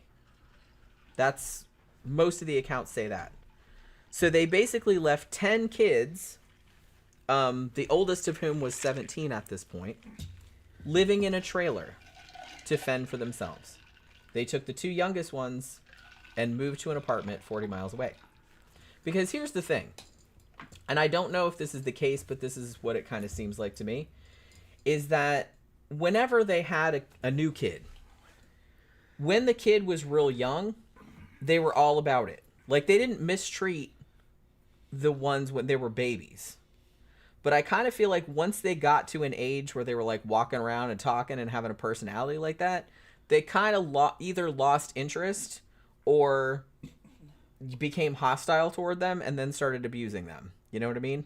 Because it's almost kind of like, we got a new one now, like, we don't need these other ones. I kind of got that impression. I don't know if that's the case, but that's kind of what it seemed like to me. So, yeah, so they're basically like, hey, 10 kids, go live in that trailer and good luck to you. And we're going to go move 40 miles away. So the oldest ones, like I said, at this point were Jennifer, who was 17, and Joshua, who was 14. And the dad, David, would bring groceries to the trailer once a week, but it wasn't enough to feed everybody. So he's got 10 of them living in a trailer? In a trailer. And then unsupervised. Unsupervised. Him and the wife and the 2 youngest ones, who were still kind of babies, they moved to an apartment like 40 miles away. The oldest one's 15? 17. The oldest one was 17, and then there was one that was 14. Okay, so they must have him in charge. But here's the thing. She was the oldest one is a girl. Here's the fucking weird thing. It's a 17-year-old girl who's basically lived an entire life in seclusion with no fucking life skills. Nope. So she can't survive outside that damn trailer. Nope. Man. They were just like, bye, have fun. Like I said, the dad would bring food. Yeah. But they said it wasn't enough to feed everybody. Yeah. Now, Jordan, who was the one who would ultimately... Now, were they chained up in there? Not yet. Okay. That was a bit later. Okay. Jordan, who was the one who would eventually escape and call the police, she was 6 years old at this point. And she remembers this, because she was in the trailer too, obviously. And she said, yeah, we would run out of food, and they were eating, like, mustard packets. Yeah. And, like, ice cubes. Yeah. And shit like that, because there was no food. Right, yeah. There was no food. And this went on for a couple of years, like 3 or 4 years. And in that entire time, Louise, the mom, never came to visit them. Wow. Like, the dad would show up and, like, here's some groceries. And it was just, like, shitty, cheap Yeah. Frozen burritos and stuff. Yeah, and so they basically abandoned the children. Yeah. Basically. But it wasn't enough to feed them all. Man. So they were just like eating ketchup packets and shit. Now, was there any... This trailer is located where? It was on the property of their house in Rio Vista. Okay. But like behind it, like back from the road, so you couldn't really see it. Okay, so it was walking distance. And the mom wouldn't go back there. No, I said that the... Don't get mad. No, because but I've said it like 3 times. I'm not it's not computing what you're saying. No, the parents and the 2 younger kids, I said, moved to an apartment 40 miles away. 40 miles away, okay. They weren't living in the house. Okay. As far as I know, they weren't living in the house on the property. Okay. They left the kids in the trailer on this property that had the house on it, but they weren't living in the house. There's nothing else on that property. I don't think so. No neighbors. There were, but they were far away. Okay. This is very rural. No neighbors. It's so a very they abandoned rural. the kids to a fucking remote location. Yeah. And they didn't really seem to give a crap what happened to them. Man. Like, they didn't care if they ate enough or whatever. And gave them no tools, no life skills. They couldn't even go out and forage. Nope. Kill squirrels and eat them or anything. Yeah. No, didn't even have the fucking skills to do that. Yeah. Or to go fishing. Oh, man. Nah, you got to be in prison. Well, they are, thankfully. Yeah, you got to be in prison. Yeah, I'm sorry. Yeah. It's just not... There's no excuse. I'm sorry. There's no fucking excuse for that. That's extreme child endangerment / neglect. Yeah. / abuse. Yeah, okay. I'm already mad. Okay, go ahead. Oh, you're going to get madder. All right. Jennifer also said that now the older kids in the trailer, the parents had left them with what was then like a flip phone, you know what I mean? Mm-hmm. For the express purpose of getting instructions from the parents. So like just for punishments. Okay, yeah. So sometimes, I think in the main house, I'm not sure if it was this house or if it was like a little bit later, but David had built like essentially like a dog kennel. Yeah. In the basement of the house or in the house somewhere. And if somebody did something bad, like he would say, you have to put so-and-so in the kennel. Like you have to lock them in there. Yeah.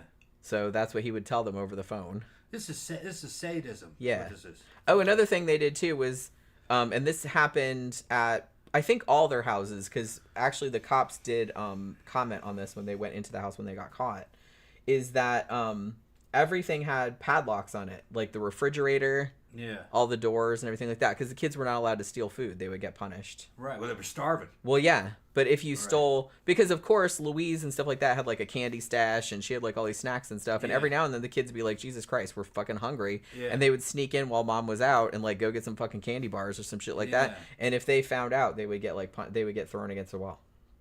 You see, here's the thing. If you had a big family like this that was low income here in the United States, you could get all kinds of free food. There are ways of getting food. You could get food stamps. You could go to they have food banks. Tribes. Yeah, go. I gotta pee. There's all different kinds of ways to get food. So this isn't about not being able to afford these kids or anything. They're starving them on purpose. Yeah, of course they are. Yeah, they're starving. Like you said, I think they're just sadistic. It's sadistic. Yeah, they're starving them on purpose. Let's see what everybody's saying. Okay. That's the one that says, yeah, Tom and Jim, why is it always under the cover of religion? That makes it 10 times more fucked up. Let me tell you something. I don't have anything against religious people. If they're really religious, you know, we got friends that are religious. I kind of had some religious background, but it wasn't, you know, like real fundamentalist or anything. It was just regular, you know, fucking cultural Christianity. But people who are crooks will use religion as like a fucking camouflage because they think that that's a good way to fucking cheat you out of something. In the horse business, we'd have people show up in cars, kind of low-end cars, and they're like preaching the gospel, and they're fucking got kids with them, and they're trying to get something free out of you by using religion. And you got to send them packing because what they'll do is they'll just keep coming back and asking for more free and free. It's a line. They're not religious. They're just panhandlers is what they are. Beggars. Beggars with a religious veneer. They're trying to get your sympathy because they think you are a cultural Christian or whatever. So, oh yeah, here's some free stuff for your kid, but it has nothing to do with that. if they had guns or they were stronger, they would just steal from you. But they're not strong, so they're just going to beg. So, in the horse industry, I've noticed that whenever we got fucked over by some kind of client or out of some kind of deal, it was always someone who was with some kind of church. Or at least claimed to be from some kind of church. They were the one, So, whenever I hear fundamentalist fucking speech, you're full of shit. Here in the United States, you're full of shit. I mean, I would always just assume. Yeah, now I'm to the point where the guard goes up. Yeah. Like, Well, look, I mean, my atheist ass, I've been picked on since I was a kid because I was not all that quiet about not believing in any of that stuff. So the fact that everybody I knew that was like super, super religious was just like a shitty person. And I don't think that's true across the board. I'm just saying that it was something that I noticed. The more outward they were with their religion, the shittier the person they were. That's just something I noticed. And not really confined to Christianity. All of them. Well, like I'm saying, it's any religion. All of them. You know what I mean? Yeah. So, well, like I said, to me, it just seems like... It attracts a certain kind of person. It seems like using imaginary shit to justify horrible things that you want to do. And make everybody think that you're a good person at the same time. So it's like win-win. And I don't trust that. Not a bit. So, yeah. So the kids are getting locked in dog kennels. So there's that. They've all been left on their own with no food. They're eating fucking ketchup packets and all of this stuff. Now, one thing that, I don't want to say it's a silver lining necessarily because I don't know if there is that. But one thing that was kind of good that came out of this was that because the parents were gone all the time, actually the kids would sneak and do stuff. Yeah. Like, it's like we would open the windows and like get fresh air, which they weren't allowed to do, like when the parents were there. And they would kind of like, watch TV sometimes and shit like that, which they weren't really allowed to do. Now, during this period also, when the parents were largely MIA, Jennifer, the oldest one, she actually, this made me like tear up a little bit. I'm not going to lie. She actually said, I'm going to get the fuck out of here. She wanted to escape the trailer. And so she gets out of the trailer and she makes it to a road and she flags down a car. Yeah. Now, this is a pretty rural area. Yeah. So the car that pulled over, it was like a neighbor. She didn't really know her, but like, And Jennifer, because she didn't know any better, she asks this woman, how can I get a job, an apartment, and a car? Right. She says. That quickly, yeah. And that broke my heart. I was like, because she didn't know any better. And the neighbor, because she was talking like that, and she talks kind of weird. Like, Jordan still does a little bit because of their, they were fucking stunted a lot of time. I mean, it's amazing like how fucking normal they turned out. Really, it's a fucking miraculous. Yeah, if you're listening to the show, man, drop something in the comments section. My God, I'd like to actually talk to you. But man, I can't imagine this. I can only imagine it. Yeah, I can only imagine it. I just hate that. Yeah, that they went through. Terrible. That you went through this shit. We're making basically a horror program about it. I know. That's what I mean. Well, and one thing that kind of struck me was that when I was watching the interview with Jennifer and Jordan, and they said to Diane Sawyer, it's like, well, we don't really want our names to be associated with, those poor people or anything like that. She's like, we want our names to mean like strength and bravery. Yeah. And I was like, that's pretty awesome. Yeah. You endured. Yeah, and I was just kind of like, man, that's just, I don't know, that broke me. I'm an ex-soldier. You never really win a war by out fighting. It's always out enduring. Yeah. We can go in, U.S. Army can go in and kick ass.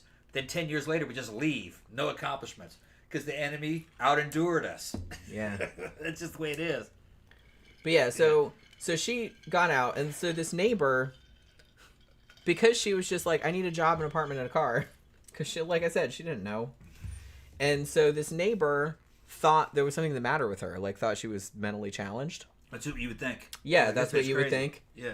And now I've heard two accounts of this. Yeah. I heard that either the neighbor just took her back home. Yeah. Or I've also heard that the neighbor took her to town and just dropped her off At which point she just kind of wandered around in town asking people, "Can you give me a job? Can you give me a job?" Like shit like that. Yeah. But obviously she didn't have an ID. She didn't have any education. She'd never been to school or anything like that. I mean, she had been to school, but like for a couple of years. And she could survive on her own. Right. That's what I mean. And so let me stop this right here. This is why, because of this is why so many women, really good-looking women, end up in the sex trade. A lot of them are ex-cult members. They run. They have no skills. That's what's so scary. It's like that's in the sex trade. That's what's worse because it's just if you're raised in it. Yep. It ruins your. I don't want to say it ruins your whole life because sometimes you can overcome it, but it's just like it robs your entire. Yeah. You don't get an education. You don't get a normal upbringing. Right. You don't get, and you can't just snap out of that. Yeah. There's so much that's like taken away from you. And two of the biggest ones are certain hardcore Mormon cults, not mainstream Mormonism, but some of the cults. Because they have some weird cults too involved in it. They end up giving birth to a lot of prostitutes, male and female, because they kick the boys out with no skills. Also, that's another thing that they do. And the other group that ends Amish, a lot of them end up because they don't have any modern skills. They can run a farm, but they don't have any modern skills. Next thing you know, they're in Vegas as escorts. Because that's what I mean. It's just like if you don't have any.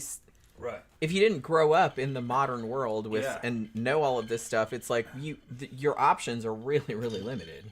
Yeah, there's a girl named Ayala. She can find her all over YouTube. She's a high-end escort, private escort. She came from a cult. Left the cult, worked in a factory, fucking working herself to the bone, not making anything. Then she started on a StreamMate, made a shit ton of money on StreamMate. We've done StreamMate. But then next thing you know, she's like, I don't like StreamMate. I want to do this face-to-face. And then became an escort. And she's worth millions. She's got $1 million home. But that was just her. For you aspiring girls, no, don't. And what she said is she said religion actually helped her do that. Because faith and believing in something bigger than you got her through a lot of it. And believing in a higher power that God was watching her. I guess, in a certain way. Also, I guess you're used to putting on a false face. Putting on false faces, yeah. Because you're also, two-faced. Listening to older men and trying to make older men happy. Even though she likes her job. Not for everybody, though. Well, no, I wouldn't. Right, no, I wouldn't recommend my daughter to have it. I don't have any daughters, but wouldn't want my daughter to be an escort. No. Nuh-uh. Like I said, if you want to do it, I'm not going to shit on you if you're an adult, obviously. Got to make money somehow. But I wouldn't want to do it. No, and I've always said, because I've dealt with them and I fucking know people that have been involved in that shit. I would not recommend it for a young woman. Maybe a woman who's divorced, she's in her 30s or 40s, she knows who she is, she's got a strong mentality. She can do that. But don't ruin your life, man. As a young woman, just try to go get married, have some kids or something first. Or have a career. Have a career, something. Yeah, whatever. Right. It's just like, Right. Like I said, people can do what they want if they're adults. Yeah, you can do what you want, but really, fucking psychologically, the women that actually survive that and do okay are fucking women that are divorced and already have kids. They're in their 30s or 40s. Because they've already been through stuff and they've already had a normal life. Yeah. They know who they are. And they're just kind of like, all right. Yeah, like, fuck it. I'm going to do this now. Yeah, I'm going to do this. Yeah. They're mature enough to handle it. Yeah. Like I said, I wouldn't have wanted to do it when I was younger. No. But even though I didn't really have a super traditional, I did get married youngish, 22 I was, but I didn't have kids and all that kind of crap. But like, I just kind of felt like I got to an age where when I was in my 40s and 50s, I was like, fuck it, I don't really give a shit if anybody sees this stuff. The oldest profession for women, prostitute. The oldest profession for men, soldier. You're working for meat.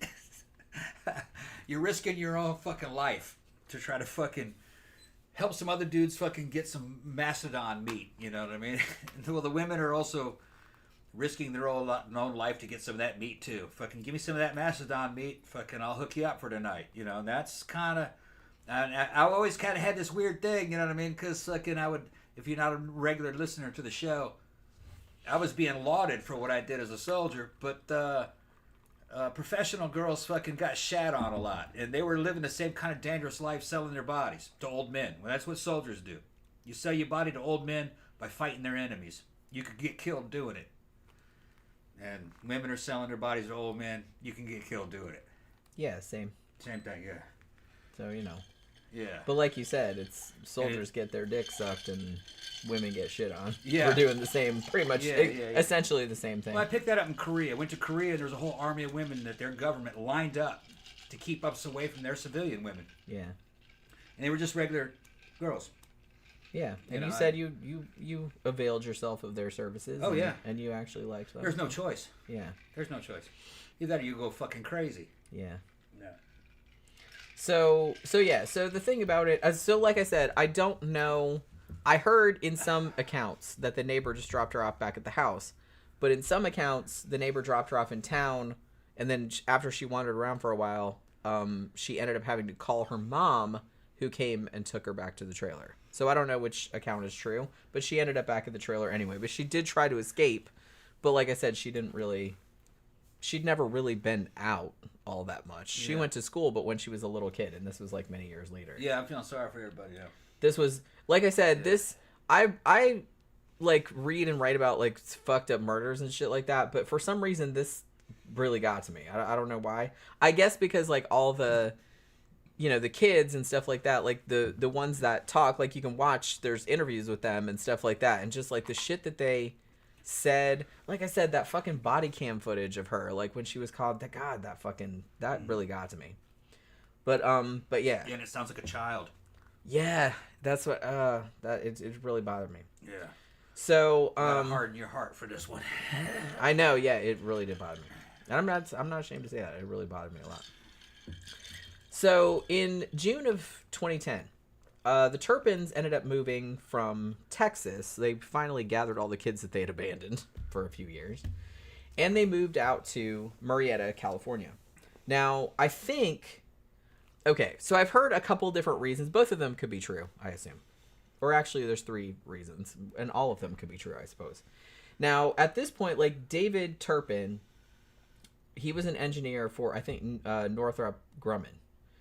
And I think that he either got transferred out there, or they were in a lot of debt, and they were behind on their mortgage, and I think they got evicted from the house in Texas, so they were like trying to get away from that. Also, I've heard that Louise wanted to move to California because she thought that they should have their own reality show. Like that 19 kids and counting bullshit that they had on. Remember that other woman with the vagina clown car? Are we streaming? Because my shit shut down. Yeah, as far as I know. Okay, yeah, good. You still running the red? For some reason, my tablet locked up. Yeah, I don't know. It must be just you. Okay. I mean, are we still? I'll reconnect. Yeah. I mean, I'm thinking we're still on. Yeah. It says we're still on. Okay, good. So I don't know. All 3 of those reasons could be true. I'm not entirely sure. But whatever the case, they moved out to California. Now, even though David made a shit ton of money as an engineer. Yeah, Tammy said all okay here. Okay. Thank you. Yeah, I'd say it must be just your... It's my tablet. It's just your tablet. I gotta reconnect. That's okay. So, even though David made a lot of money, they really liked, the 2 of them, particularly Louise, I guess, but they really liked gambling, so there was that. And they really liked buying things for themselves, so, you know. And another thing that they would do, remember how I said that they would make all this nice food and eat it in front of the kids and be like, hey, shame you can't have any of this or whatever? Another thing they would do is that Louise had all these really nice clothes, but made the kids wear the same dirty-ass clothes every day. And they also bought them a fuck ton of toys and wouldn't let them play with them.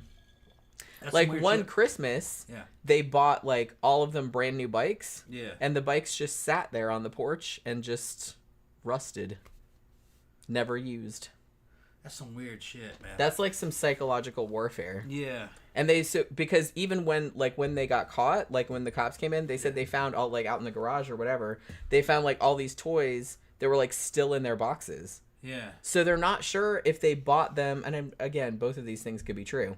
if they just bought them to torture the children, being like, Yeah. hey, here's all this shit you can't play with, haha. Right. Or if they just bought the stuff, like, so people could see them buying the stuff and be like, oh my gosh, aren't they awesome That may parents? have been what it was. Right, like they were trying to, like, make it seem like they were buying, look at all of this, Yeah. oh, our kids are so spoiled, we're buying Yeah, them our all kids this are so stuff. spoiled, but then like, now you can't have it because you'll just get the place dirty. The place was already dirty. Yeah. Yeah, Jeffy Hart said 19 kids and counting. Those would be the Duggars themselves. Yeah, I don't think we've ever done a show about the Duggars, but I'd actually be kind of curious. Now, how many kids are in this family again? 13. 13. 13. Yeah, That's a lot of kids. that's what I'm saying. They're going out of their way to have that many kids, and then they're just not even enjoying them. Not even enjoying the kids. Yeah, they're Just not keeping even, them captive. they're not even fucking feeding them, Not even for feeding Christ's them. sake. Yeah, that's some weird shit. Buying them toys that they can't play with. Yeah. Buying food that they can't eat. Makes you want to rescue them. Doesn't I think that was what I think Yeah. that's what triggered Yeah. like all of the shit that I like all of the emotions that I was going through. I was Yeah. watching this because I just wanted to like, and I'm Yeah. not super maternal at all or Yeah. anything, but it's just like I But just we wanted got to. space, you know. We can have. I just wanted to swoop in and Yeah. like, I'll save you. Yeah. I just wanted to do that. I felt so Yeah. bad. I just felt we got so bad. space. We could have one, and just like fucking, we'll take care of you. Yeah. I mean, they're probably all well. Are they all adults at this Probably all point? adults now, yeah. They're probably all adults. But yeah. So Well, you know, fucking, if I knew anything about this, I'd bust all this shit up. All those kids would be in foster care. yeah. you Well, know, which would be a move up for them. we'll see how that turned out later. Oh, on. they go to foster care and it fucks them up. Okay. Yeah, we'll get All right, into, we'll see. We'll get into a little bit of that too. But yeah. So They got people making money on that. well, it wasn't really that, but it was Okay. like some other shit going on. But yeah. So all this stuff is going on. So I don't know if it was just like them gambling because they did seem to like gambling. But whatever the case, even though David made a lot of money, they racked up a lot of debt. And like I said, the house that they left in Rio Vista, the one in Texas, when they left it, I believe they got evicted, like it went into foreclosure because they didn't pay the mortgage. And so the next person that bought it, like, got it for cheap because it was in foreclosure. I don't envy that person, though, because when they went into the house that they had bought, like, I'm assuming at auction, they went in there, and there are pictures of it online. There was feces pretty much smeared into the walls and the carpet and stuff like that because they wouldn't allow the children to go to the bathroom. Right, so they So just lose the control. kids would just have to Yeah. poop on the rug. Yeah. And it was piled high with garbage. There were dead cats and dogs. Okay, dead cats and dogs in there? Just pets that they just died. It was like a hoarder house. Because they weren't feeding them? Yeah, They died of starvation? the I dogs? guess so, yeah. Yeah. And it took and also they found beds in the house that still had ropes attached to them Wow. where they'd been tying the kids to the bed. So that's nice. I heard that it took 3 months to clean that house because they said when the person that bought the house said you just walked in there, it just smelled like poop. Oh, yeah. I'm like, yeah, I can imagine just poop and garbage. They're not letting the kids use the bathroom. Yeah, So they're just shitting on the carpet. yeah, because what else are you gonna do? Yeah. And then, look, man, this is not fucking normal shit, man. Well, obviously, These parents are doing this on purpose. yeah, Yeah. they're fucking terrible. Yeah, this isn't just a thing where they're keeping them orderly. No, they're fucking. These are worse than prison conditions. I mean, why? Yeah. And some people have pointed out that, you know, now that Louise and David are in prison, they're like, yeah, they're probably living in way better conditions than they were. raised their fucking children Yeah. in. Oh yeah. Oh They yeah. should just throw them in a fucking You're in hole. prison. You can go to the bathroom. It's fucking spick and span in there. You know what I mean? They don't fucking let. It's just like in the military. They're not gonna let these guys live in filth. They make them clean all that shit. I know guys in corrections. Well, the thing It's like about being it, in the Navy. They make those dudes work. making people live in filth, that Yeah. ends up biting in the ass because they're gonna get sick, and Well, it's just kind of diseases like, yeah, spread there's through. diseases spreading Yeah. through the shit, and it's just like it's more trouble than it's worth. It's just much better I've to known like guys keep that have done everything time. I clean. know fucking guys that did corrections. I know cops that I've trained fucking cops, foreign cops and shit, and fucking in other shit. We haven't talked about that, but no, it's kind of like being in the Navy in a submarine. It's spick and span in there. You know, it's not like what you at least it is in the United States. It's not like it you'd see in some of these horror movies in prison. You know, it's fucking yeah, it sucks in there. May not be great air conditioning. but they're clean. You have to be. Yeah, I mean, right. Like I said, it's prison. Right. There's a punishment aspect, but you don't want to make the shit. Yeah. People have to work in there too. You know what I mean? None of them prisoners want to be dirty. No, No. most people don't. I Right. mean, that's a pretty normal thing to want to be fucking clean. So the fact that these two, the parents, who were on the surface anyway, like completely normal, and he had a job and everything like that, it's just kind of like they just let their house pile up with garbage and like letting their kids shit on it, and it just smelled so bad in there. Yeah. I can't even imagine what that was like. It's insane. Yeah. You have to create those conditions. Yeah. Under normal circumstances, that doesn't happen. No. Why would you just leave garbage just in, like, laying in the fucking living room? Like, why would you do that? All right. Throw that shit away. Under normal circumstances, when kids have to go to the bathroom, they just go in the bathroom and fucking go to the toilet. They don't shit on the floor. They weren't letting them. Yeah. And that's only something done out of spite, something on purpose. Yeah. Yeah. Yeah, Jeff Yard said to say these parents were deranged would be an understatement. Yeah. Not that it excuses them, but they are clearly mentally ill. Oh yeah, big time. Yeah. Yeah, this wasn't just neglect. This was on purpose. Yeah. Yeah. So, because if it was neglect, they wouldn't give a shit. Right. The kids would be running around like crazy, and they just using the bathroom or whatever, fucking using the toilet and flushing it. Yeah, they seem to have a very specific... This is shit that they made happen. Right. Well, like I said, they had like a weird... It's a weird... I think what struck people about this was that at one time it's like super chaotic. Yeah. Like there's just garbage everywhere and kids are shitting on the floor because by necessity. They don't really have a choice. But then on the other hand, you have Louise doing stuff like, well, everyone has to ask permission for everything, and I feed one child at a time, like very regimented. Ridiculous, yeah. And it's just like seems really weird, like that juxtaposition. It would have been really better weird. just to let the kids run fucking wild. Probably been cleaner in there. Yeah, it probably would have been. Yeah, yeah. And then the other ones, they probably have been better fed because a lot of them would have drifted away and fucking found other families to live with. The 17-year-old girl would have fucking skipped out with a boyfriend by the time she was 14. Yeah, it's like, fuck this place. Yeah, that's another thing is that, there's the stories, about young girls running away and shit. A lot of times they're trying to get the fuck out of a fucking bad family. And just because they go move in with some dude doesn't necessarily mean that was fucking a bad thing. I knew a goth girl. Her name was Bridget. She was in Louisiana. And she ran away when she was about 14 or 15. This is some time ago. She ended up fucking working from the street. Let's just say that. And a guy named Alan, who I knew, adopted her basically as kind of like a girlfriend. He was about 20 at the time. She was probably about 15 or 16. They were together for a long time. That was illegal as shit. But he took care of her. And fucking, I think the cops wouldn't have liked that. They're long since broken up. She's a grown woman now. But that was the best thing that could have happened to her was to hook up with Alan. He took care of her. He cared about her. Yeah. And she got lucky. Yeah, and she wasn't having to fucking blow dudes. Because the sad thing about it is that when you're vulnerable, there's a lot. 99% of people you encounter will probably take advantage of that in some way or another. So the fact that she came across somebody that was older, but didn't exploit her and didn't feel a need to do that. Her. He loved her. Like I said, he loved her. She was like super lucky. She was. Because most of the time that ends really badly. he was a goth dude, and she was a little goth chick. Fucking pimping herself out for it was survival prostitution. Well, yeah. In the French Quarter, and he saved her. He says, "No, you can't do this. You come crash at my place." And she lived together and lived with him, and kind of like became a house mouse, taking care of his house. And she got old enough to work, and she started having a job, and that wouldn't have gone down well with the law. But this is happening inside the goth subculture, and she was a grown woman at 15. She was the fucking ex-prostitute.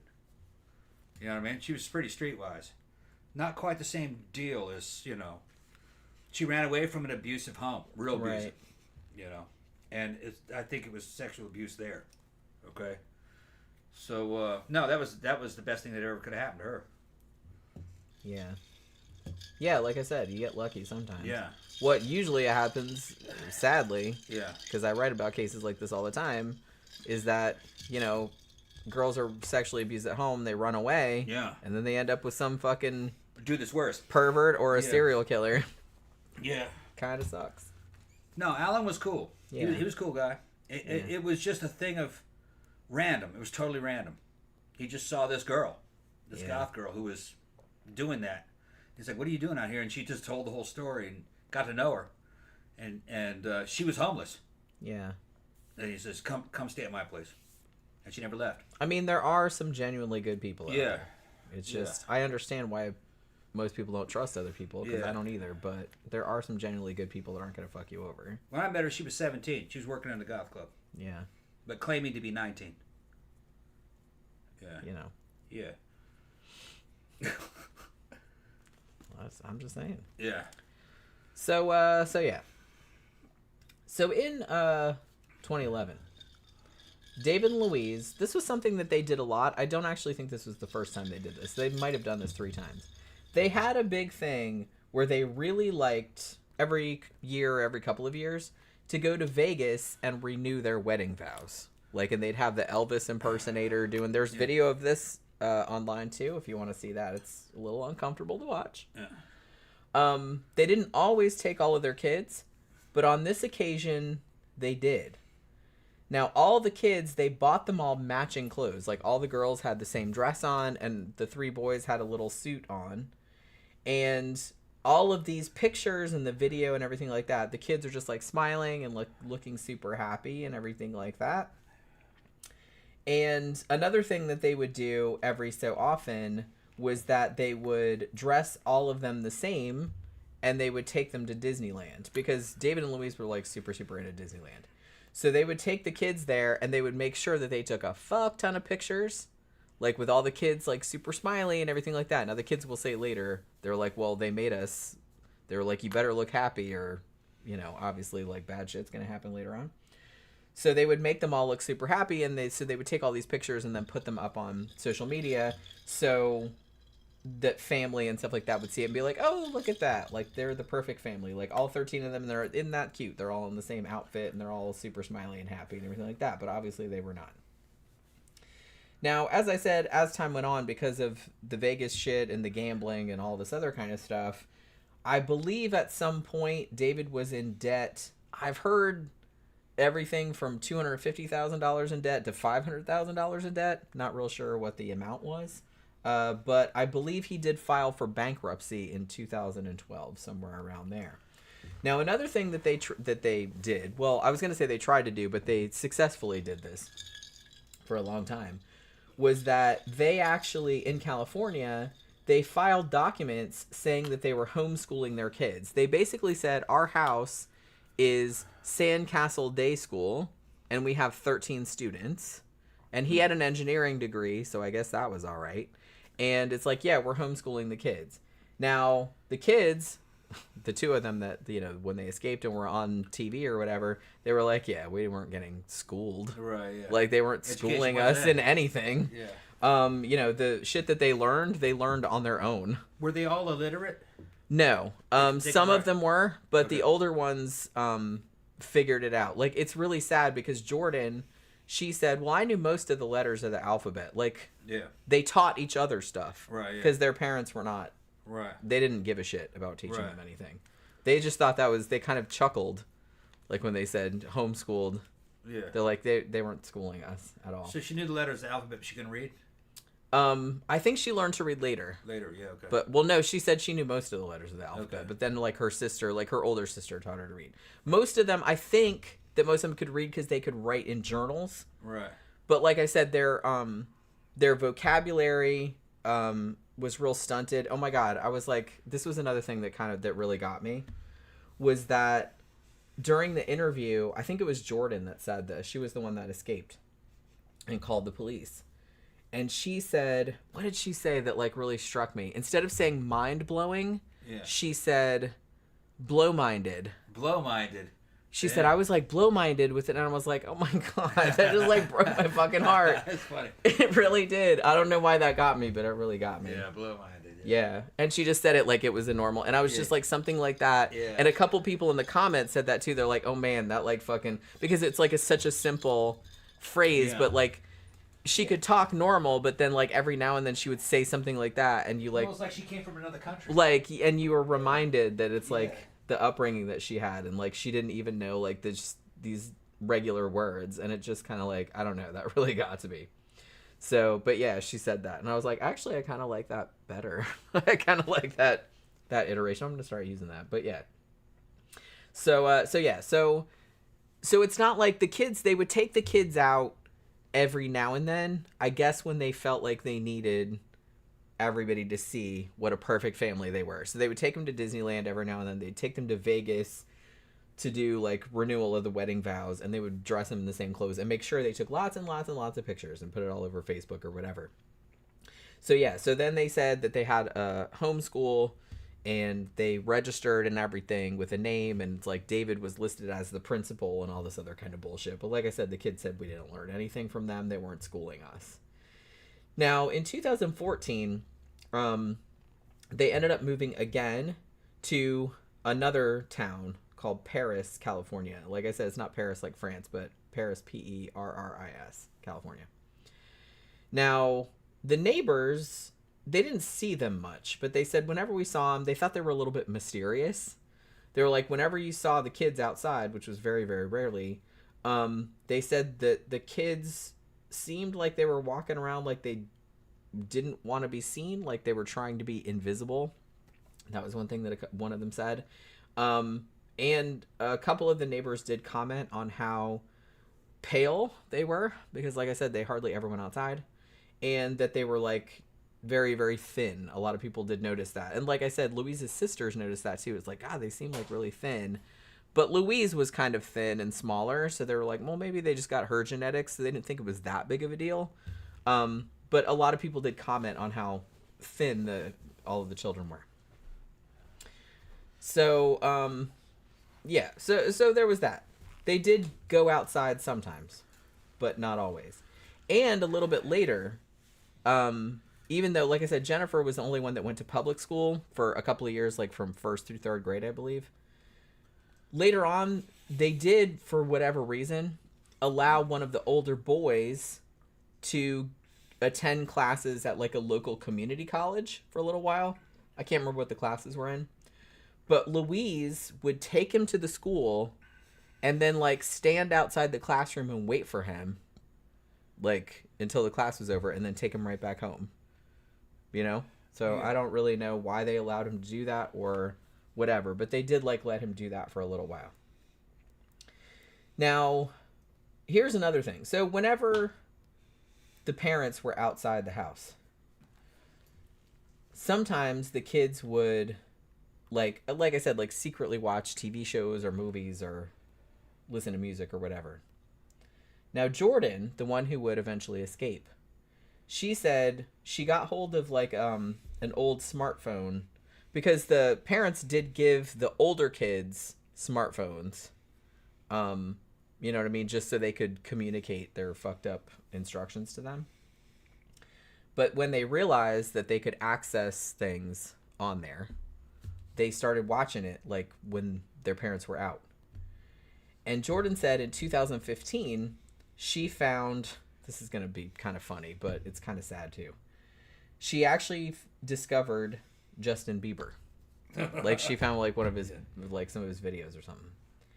And I know that's like stupid, because like Justin Bieber, Jesus Christ. But you know, I can't shit on it too hard, because Jordan says, I don't know where we would be if we didn't watch Justin Bieber.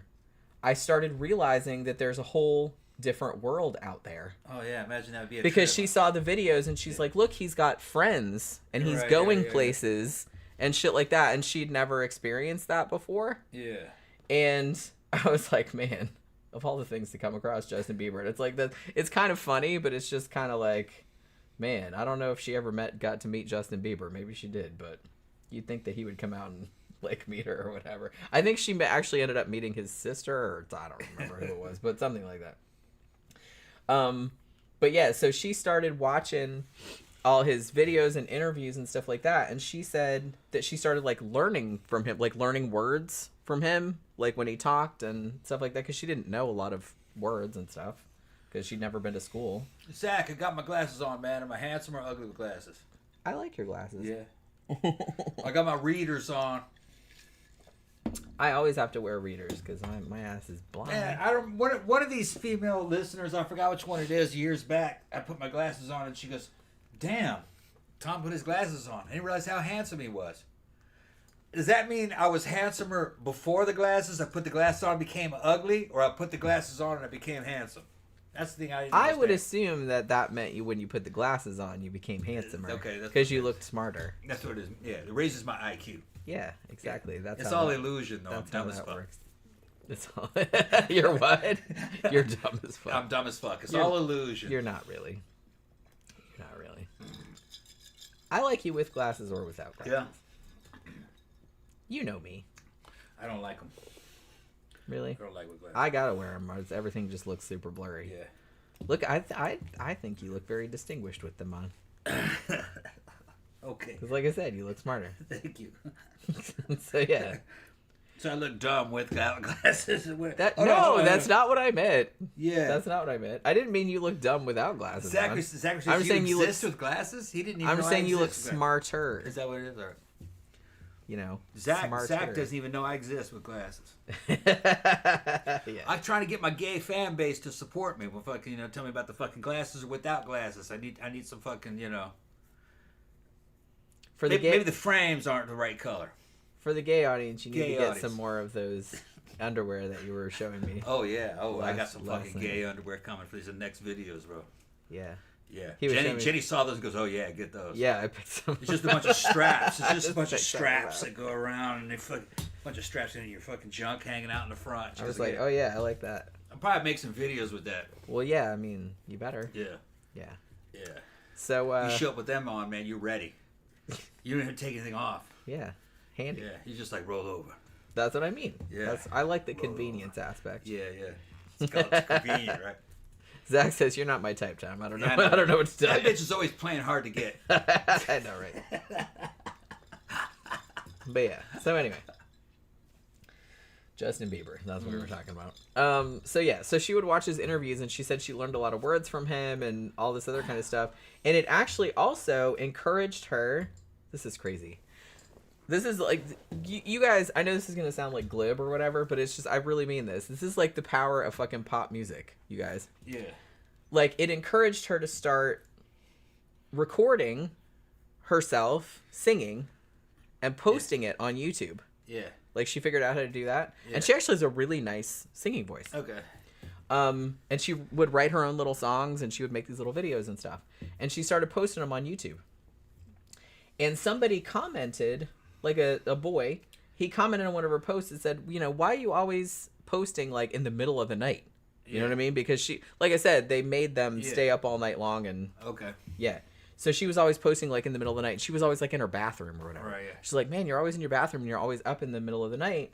And she told him, oh, well, I'm not really allowed to go outside, and I'm only allowed to eat once a day, and I'm not allowed to get out of bed, and all this other kind of stuff. And this boy was like, what the fuck? Yeah. Call the cops. It's this is bad. Yeah. And she was like, I was so glad that he said that because I thought it was bad, but she didn't have any outside context. So the fact that somebody, like some stranger, was telling her, please call the police, this is like really, really bad, like that kind of encouraged her. I think this might have been the same kid who told her that even if your phone, because their phones were like deactivated, I think, like some of the one that she had, they're like, even if it's deactivated and you can't make phone calls, you can still call 911 on it. Yeah. And she didn't know that, and I think that this kid was the same person that told her that. Right. So whoever this kid, we don't know who this kid is. She might know who it is now. Maybe, I don't know, but that was commenting on her YouTube videos, also a hero, because I'd like to see the YouTube videos. Are they still up? I'm not sure.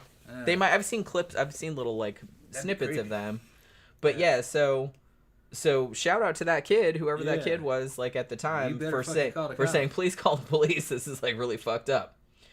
Now here's the thing, because remember how we were saying earlier that like some of the kids would like narc on each other, which is kind of a shame. So what happened was that one of the siblings, I don't know which one, but told the mom, Louise, that Jordan was watching Justin Bieber on the phone, and the mom tried to strangle her for doing that, like as punishment. Yep. And she said she legit thought she was gonna die. And she said after that she kind of had like PTSD. She kept having nightmares that her mom was killing her because she tried to strangle her. So after that happened, that was kind of, I guess, like the straw that broke the camel's back. They're in there asking who fight. They're talking about Ariel. Asking who Ariel is. Ariel is our high-end sex doll that we bought. It was to make videos with and shit.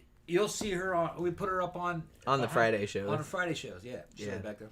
I was telling, we have a fan of ours that watched us on StreamMate all the time. He's a really nice British guy, and every now and then he'll email me and be like, "Hey, what's going on? Like, how are you doing or whatever?" And he emailed me this morning, like, "Hey, I haven't talked to you in a while. How you doing?" And blah blah blah.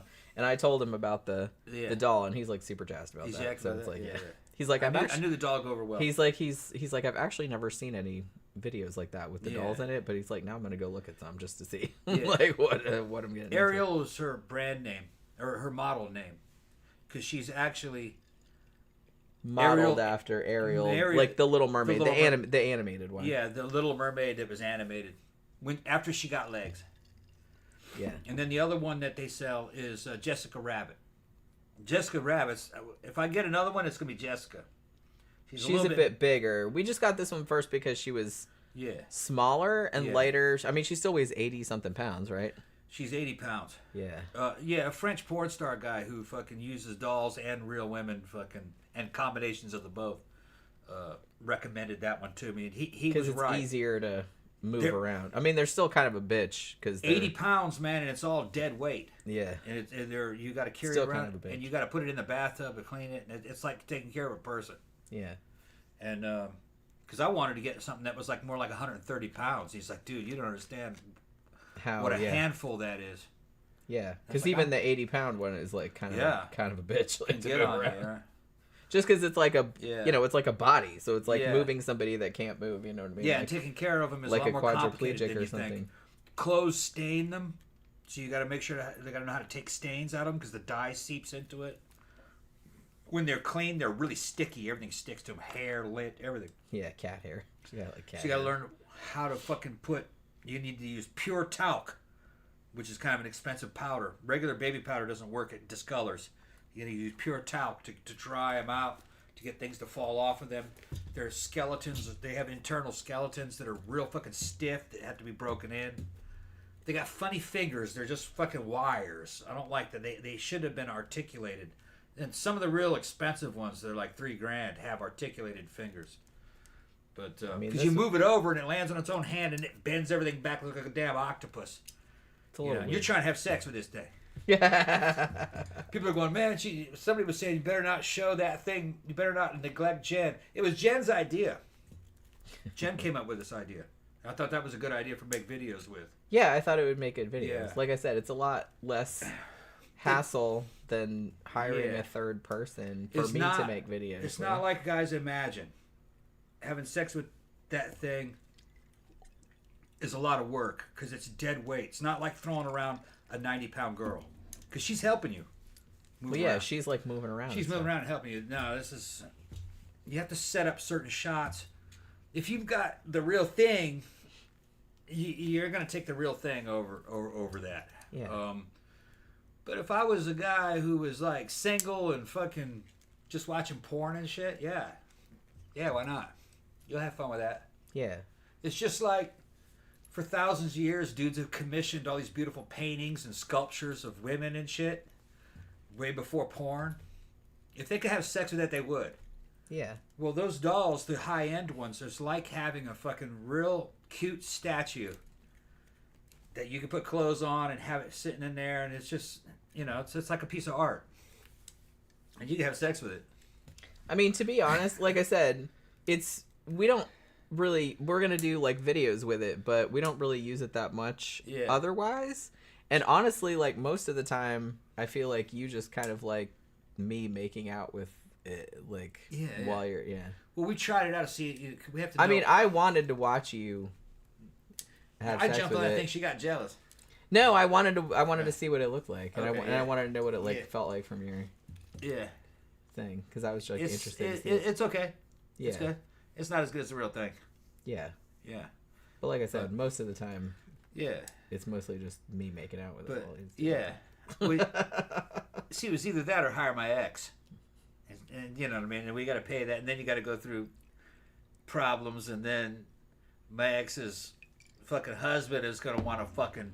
Is going to want in on swap and all kinds of weird shit. So probably... So and I don't really want to I don't really want to wade into that minefield. So we found out that there's an actual doll fetish. They got guys that just want to see So we decided dolls. to go in that direction. Dolls, because you have to make a niche. The market is flooded. Yeah. Market's flooded. Doesn't matter. You could be an 18-year-old just chick. You're a fucking 9.5. You look fucking great. If you're not doing something bizarre, you won't get any action.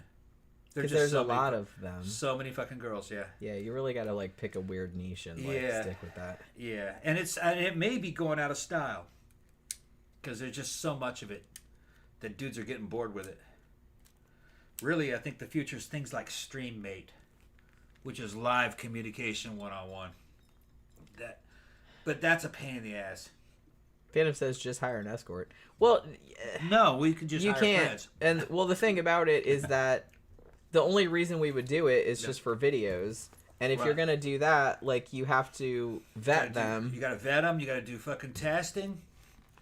I mean, they won't let you, and they're gonna want those rates on StreamMate or video or anything like that. They're not gonna let you put up a video with a person that they don't know their age. Like, you have to go through this whole like they have to fill out all these release forms, and you have to like upload their ID and like all this other kind of stuff. And to produce a video with a professional performer, it's gonna cost you $1,000. Yeah. Well, that's gonna be fucking 3 years before we see a return on that. Right. This you don't make a shit ton of money on video. No, you don't. Just little here and there. We kind of do it for street cred, and we like doing it. Yeah. So you're not really going to make a like I said, this just seemed like the doll was a good compromise because you don't need to fill out forms. You don't need it. And she's just there. We can dress her however we want to dress her. We don't have to, like, and we can do lots of different Girls are making a shit ton of money just with damn rubber dicks. Yeah. This is just one step above that. Right. I mean, we can do that, too. It's just that, because I do have some videos like that, too, but, Yeah, we got those. Those sell pretty good. Yeah. So where was I? Let's get back to the serious. Get back to this shit. Get a serious shit. This isn't sidetrack show, by the way. Right. Yeah. So after this incident where her mom discovered that she was watching Justin Bieber on the phone and tried to strangle her to death, Jordan decides, I need to get the fuck out of here. So she starts like planning an escape. Now, so in 2016. Both of Louise's parents died. Now, remember, they were abusive. They had both asked her separately to come see them when they were dying, and she was like, no thanks, which, like I said, I kind of get that. She didn't go to their funerals either, although David did, which I thought was a little strange, but she didn't go. Now, a couple of years later, 2018, David and Louise had resorted to chaining the kids to the bunk beds. Chains and, like, what do you call them? Like fucking shackles. Like shackles and handcuffs. Because what had happened previously was they had been tying them to the bed with ropes, but one of the boys had actually chewed through the rope, like with his or gotten it out with his teeth, and had escaped. So they were like, okay, well, we're gonna do chains now. What is the long-term goal of this? Is just to keep your kids prisoners until they're 50 or 60? I have no idea. I don't. Like I said, I don't know what their thought process is. I want to know what the fucking end game is. Doesn't make any fucking sense. So they basically made their kids stay in the room because they had like I think it was a 4-bedroom house, but they had like bunk beds in some of the rooms. So they would chain the kids to the beds. Now I've heard, okay, so some of the accounts said that they chained the kids to the beds and they wouldn't let the kids get up to go to the bathroom, which meant that, and sometimes they would keep them there for like weeks or months at a time, which would obviously suggest that they were just like, pissing and shitting in the bed and just like laying in it. Now, other accounts have that I've seen said that they actually let them get out of the chains to go to the bathroom, but I don't know which one of those is true. Now, when the cops raided the house in 2018, they, there's body cam footage of them going in there, and when they see some of the beds where nobody's in there, like the beds don't look dirty. So I'm assuming that they were letting the kids go to the bathroom, which is something, I guess. You would think that they would just let them lie there in their own filth, but maybe they didn't. I don't know. So now that they're chaining to the beds, Jordan is kind of like, okay, well, this is just getting bad. She really did think, and she was probably correct about this, that if somebody doesn't do something, one of her siblings is going to die. Like, it was just getting to that point. And she was like, we just need to get the fuck out of here. So Jennifer, who was the oldest at this point, I believe she was 29, and she had tried to escape before, like I said, and she tried to this is so sad. She tried to tell Jordan like all this advice. She was just and she tried to draw her a map of the neighborhood, and I've seen the map, but she didn't know. She'd barely been outside. So it's like this little map is just like 4 little rectangles, and maybe there's this street here. She couldn't remember, you know what I mean? Because she'd only been outside like a couple of times. But she tried, you know what I mean? She's like, I think it's this way. I'm not really sure. So Jordan works on this plan like from 2016 to 2018. Now, one thing, again, that they gained from sneaking and watching TV and shit like that when they weren't supposed to be, one of their brothers had seen a couple episodes of Cops. And he said, well, if you get out, the police need to see evidence. Like, they won't believe you. Right. So he was, like, smart enough to know that. Yeah. You need to take pictures. Yeah. Right? So she actually got hold of one of her older brothers had a deactivated cell phone. And at the point when, like, some of her sisters were chained to the bed, she asked them, can I take pictures of you? She asked, can I take pictures? And they were like, yeah. They knew what it was for. Yeah. And she's like, I'm going to take pictures. And she took pictures around the house, like, of the conditions, like, of the garbage and everything like that. Because the house was a shithole. It looked nice on the outside, but inside it was, like, a total shithole. So, January 14th, 2018. They had been planning this for a while. But then, on this particular day, their mom said, we're moving to Oklahoma tomorrow. Like, I don't know if she thought something was up or I don't know. But she's like, well, we're moving tomorrow. Everybody's getting chained up, blah, blah, blah. So the sisters were like, okay, we got to do this now. We got to do this, like, tonight. So that's what they did. So Jordan, she's like, oh, she was going to go. And then one of the younger girls was going to go with her, who I think was 13 at the time. Now, that girl actually, what happened was Jordan got out. And then the 13-year-old got out a little bit after, but she couldn't see her, and they didn't know where they were. They didn't know where they lived. And so she kind of got out, and she went the wrong way, and then she was just like, she couldn't fit. So she ended up having to go back to the house because she got scared. But the 17-year-old Jordan, and there's footage because one of the houses across the street in the neighborhood had a security camera. So there's footage of her slipping out the window, and it's like 5:30 in the morning or something like that. Like, it was still dark out. So she slips out the window, and she kind of runs far enough away, like, from the house, because she was terrified. Yeah. She said later, she's like, I could barely run. She's like, I could barely touch the phone. She's like, I was shaking all over. I was fucking terrified. She's like, I didn't know, like, when the parents were, or if they were going to catch me or anything like that. She's like, I was for sure they were going to kill me if they saw me. So she runs what she thinks is a safe distance away from the house. And she calls 911 on the phone. And she said, I couldn't even push the buttons. Like, 'cause my hands were shaking so bad. And this was another thing that made me sad. She was standing in the middle of the street because she didn't understand that streets were for cars and sidewalks were for pedestrians, because she'd never really been outside all that much. So she didn't understand. So she's just, like, standing in the middle of the street. Yeah. Calling. I was just like, oh my God, that just, like, fucking blew my mind. So she calls. And the phone call, it's like a 20-something minute call. She calls the dispatcher, and her voice sounds like, you can tell she's really scared and she's like really nervous. Her voice sounds like a little kid's voice, and she's 17. And she's like super nervous and she doesn't know what to say first. Like everything just keeps tumbling out. She's like, I ran away from home, and she's like, my parents are abusing parents, she says. And the woman on the other end, like, I feel like, I don't know, like, I don't know any 911 operators, but they always seem so... I know what you're talking about. Because they take those calls all the time. They take those calls all the time. So they think a lot of it's bullshit. And I think, she didn't come across as, like, mean exactly, but she kind of just comes across as just very matter of fact. Yeah.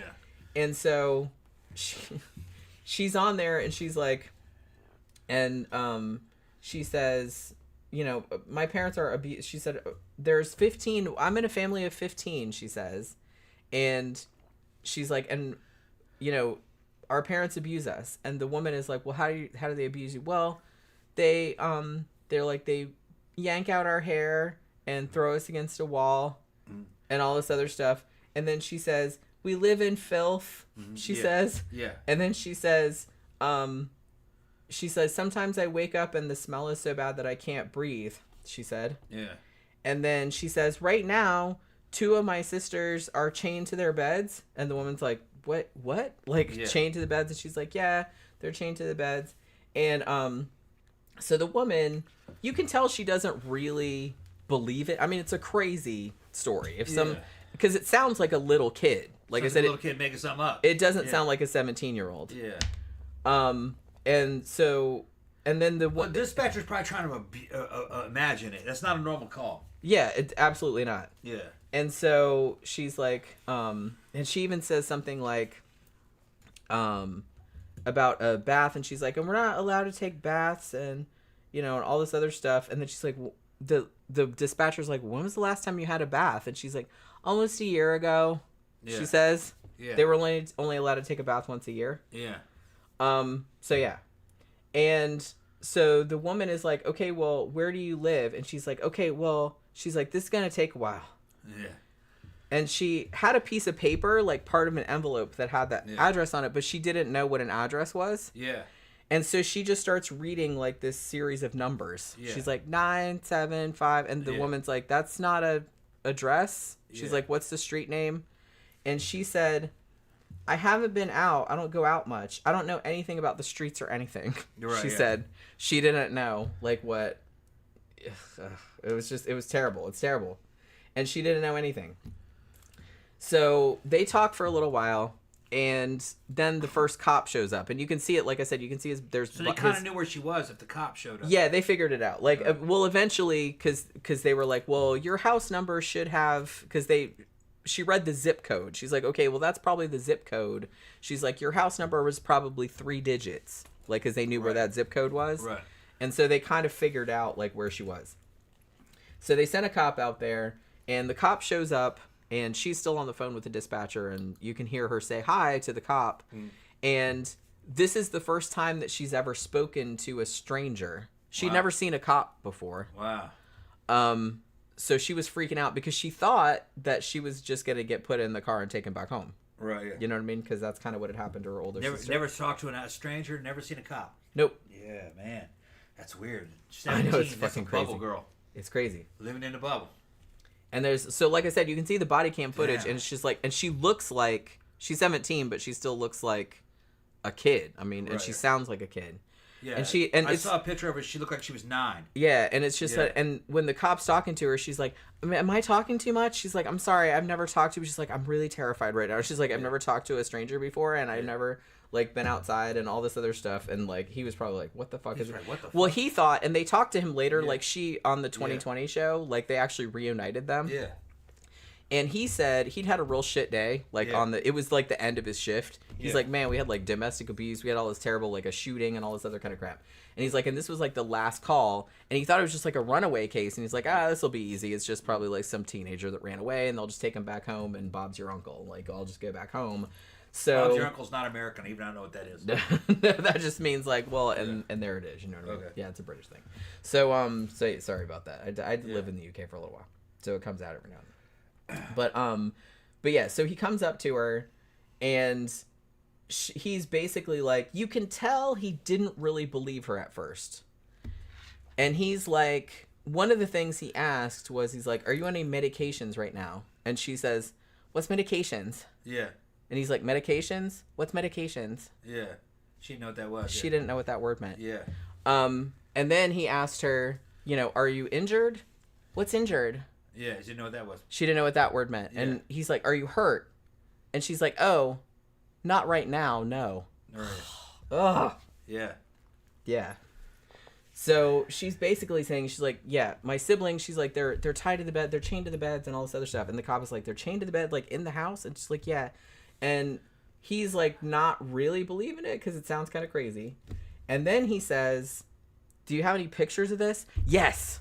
Yeah. And she picks with the phone. She took pictures, just like on TV. They told her she would need pictures. Yes, I don't have proof of everything, but I have pictures of, you know, her, them chained up in like the house and everything like that. Who was it that told her to get pictures?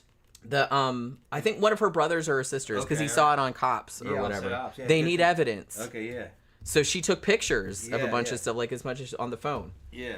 And he's like looking at him, and you can tell he's like, holy shit.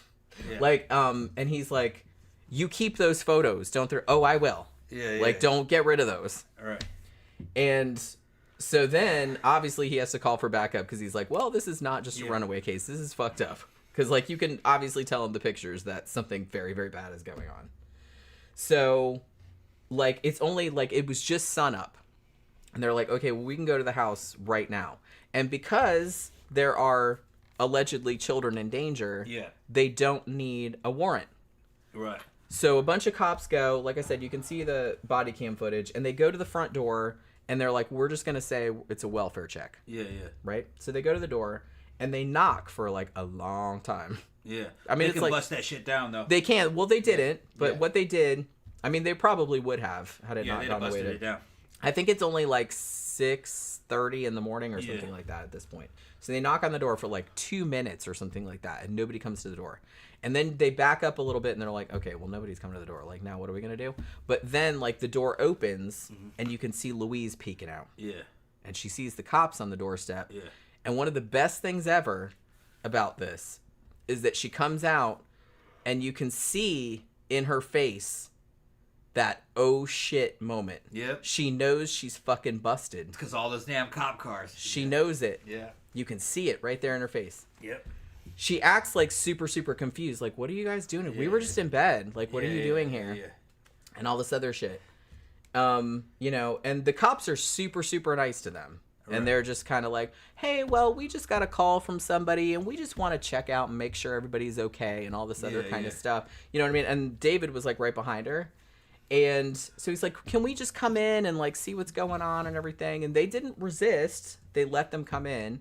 And the cops come in, and she's like, well, I'm sorry, it's such a mess, or whatever. Oh, we've been in worse and stuff like that. You know, it's like, looks like a total shithole. Yeah. And, yeah, the cop said that he's like, as soon as you cross the threshold, it's like just the smell just fucking hits you right in the face. He's like, it was awful. Yeah.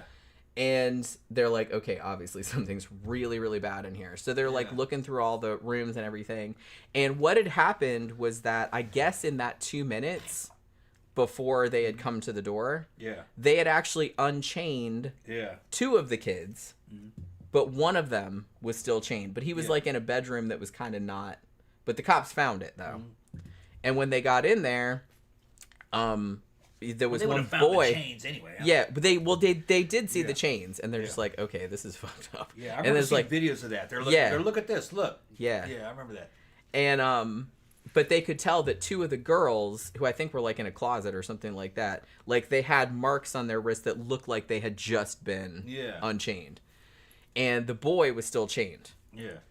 So at this point, they're like, okay, the girl is telling the truth. We're arresting these people right fucking now.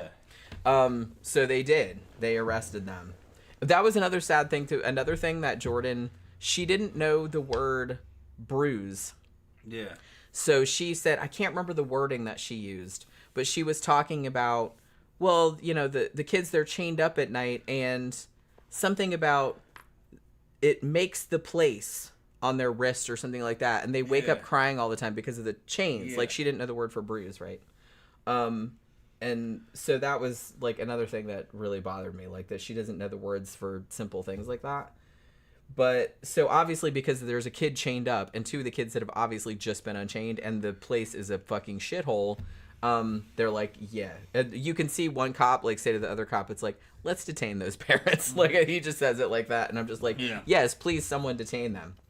And they seemed, the word that the cops used was perplexed as to why they were being arrested. They're full of shit. And so the cops couldn't find the key for the padlock to let the little boy loose. Yeah. So when the other cop was taking David and Louise in handcuffs, like out to one of the cars on the curb, he calls out to Louise, hey, like, where's the key for that padlock? And she just says, as normal as you please, oh, like, one of the older kids knows where it is. It's in one of the drawers in the dresser or whatever. Yeah. And she just says it normal. Is this what this is about?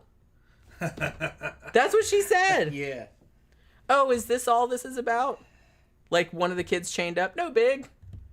Just keeping kids chained on the bed. Yeah, for, like, very extended periods of time, like their whole lives. She just acted like it was she was just like completely perplexed as to like why they were arresting them. Some weird shit, man. Oh, is that what that's about? They know fuck all about raising children. Jesus fucking Christ. I was Those like, kids should have been running around fucking outside playing and fucking, wept. You know what I mean? Having lives and everything. No, this was kind of like a sadism. It had to be. I mean, god damn it. They knew. It's just fucking Jesus Christ. Okay, so they took all the kids.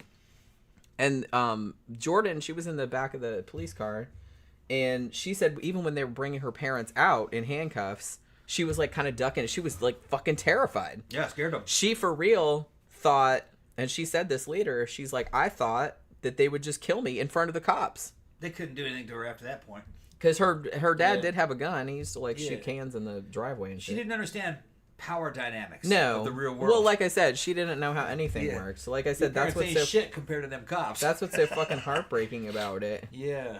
It's just like I said, if court system. If you want to have a good cry, just like go listen to her. Yeah. Go watch that.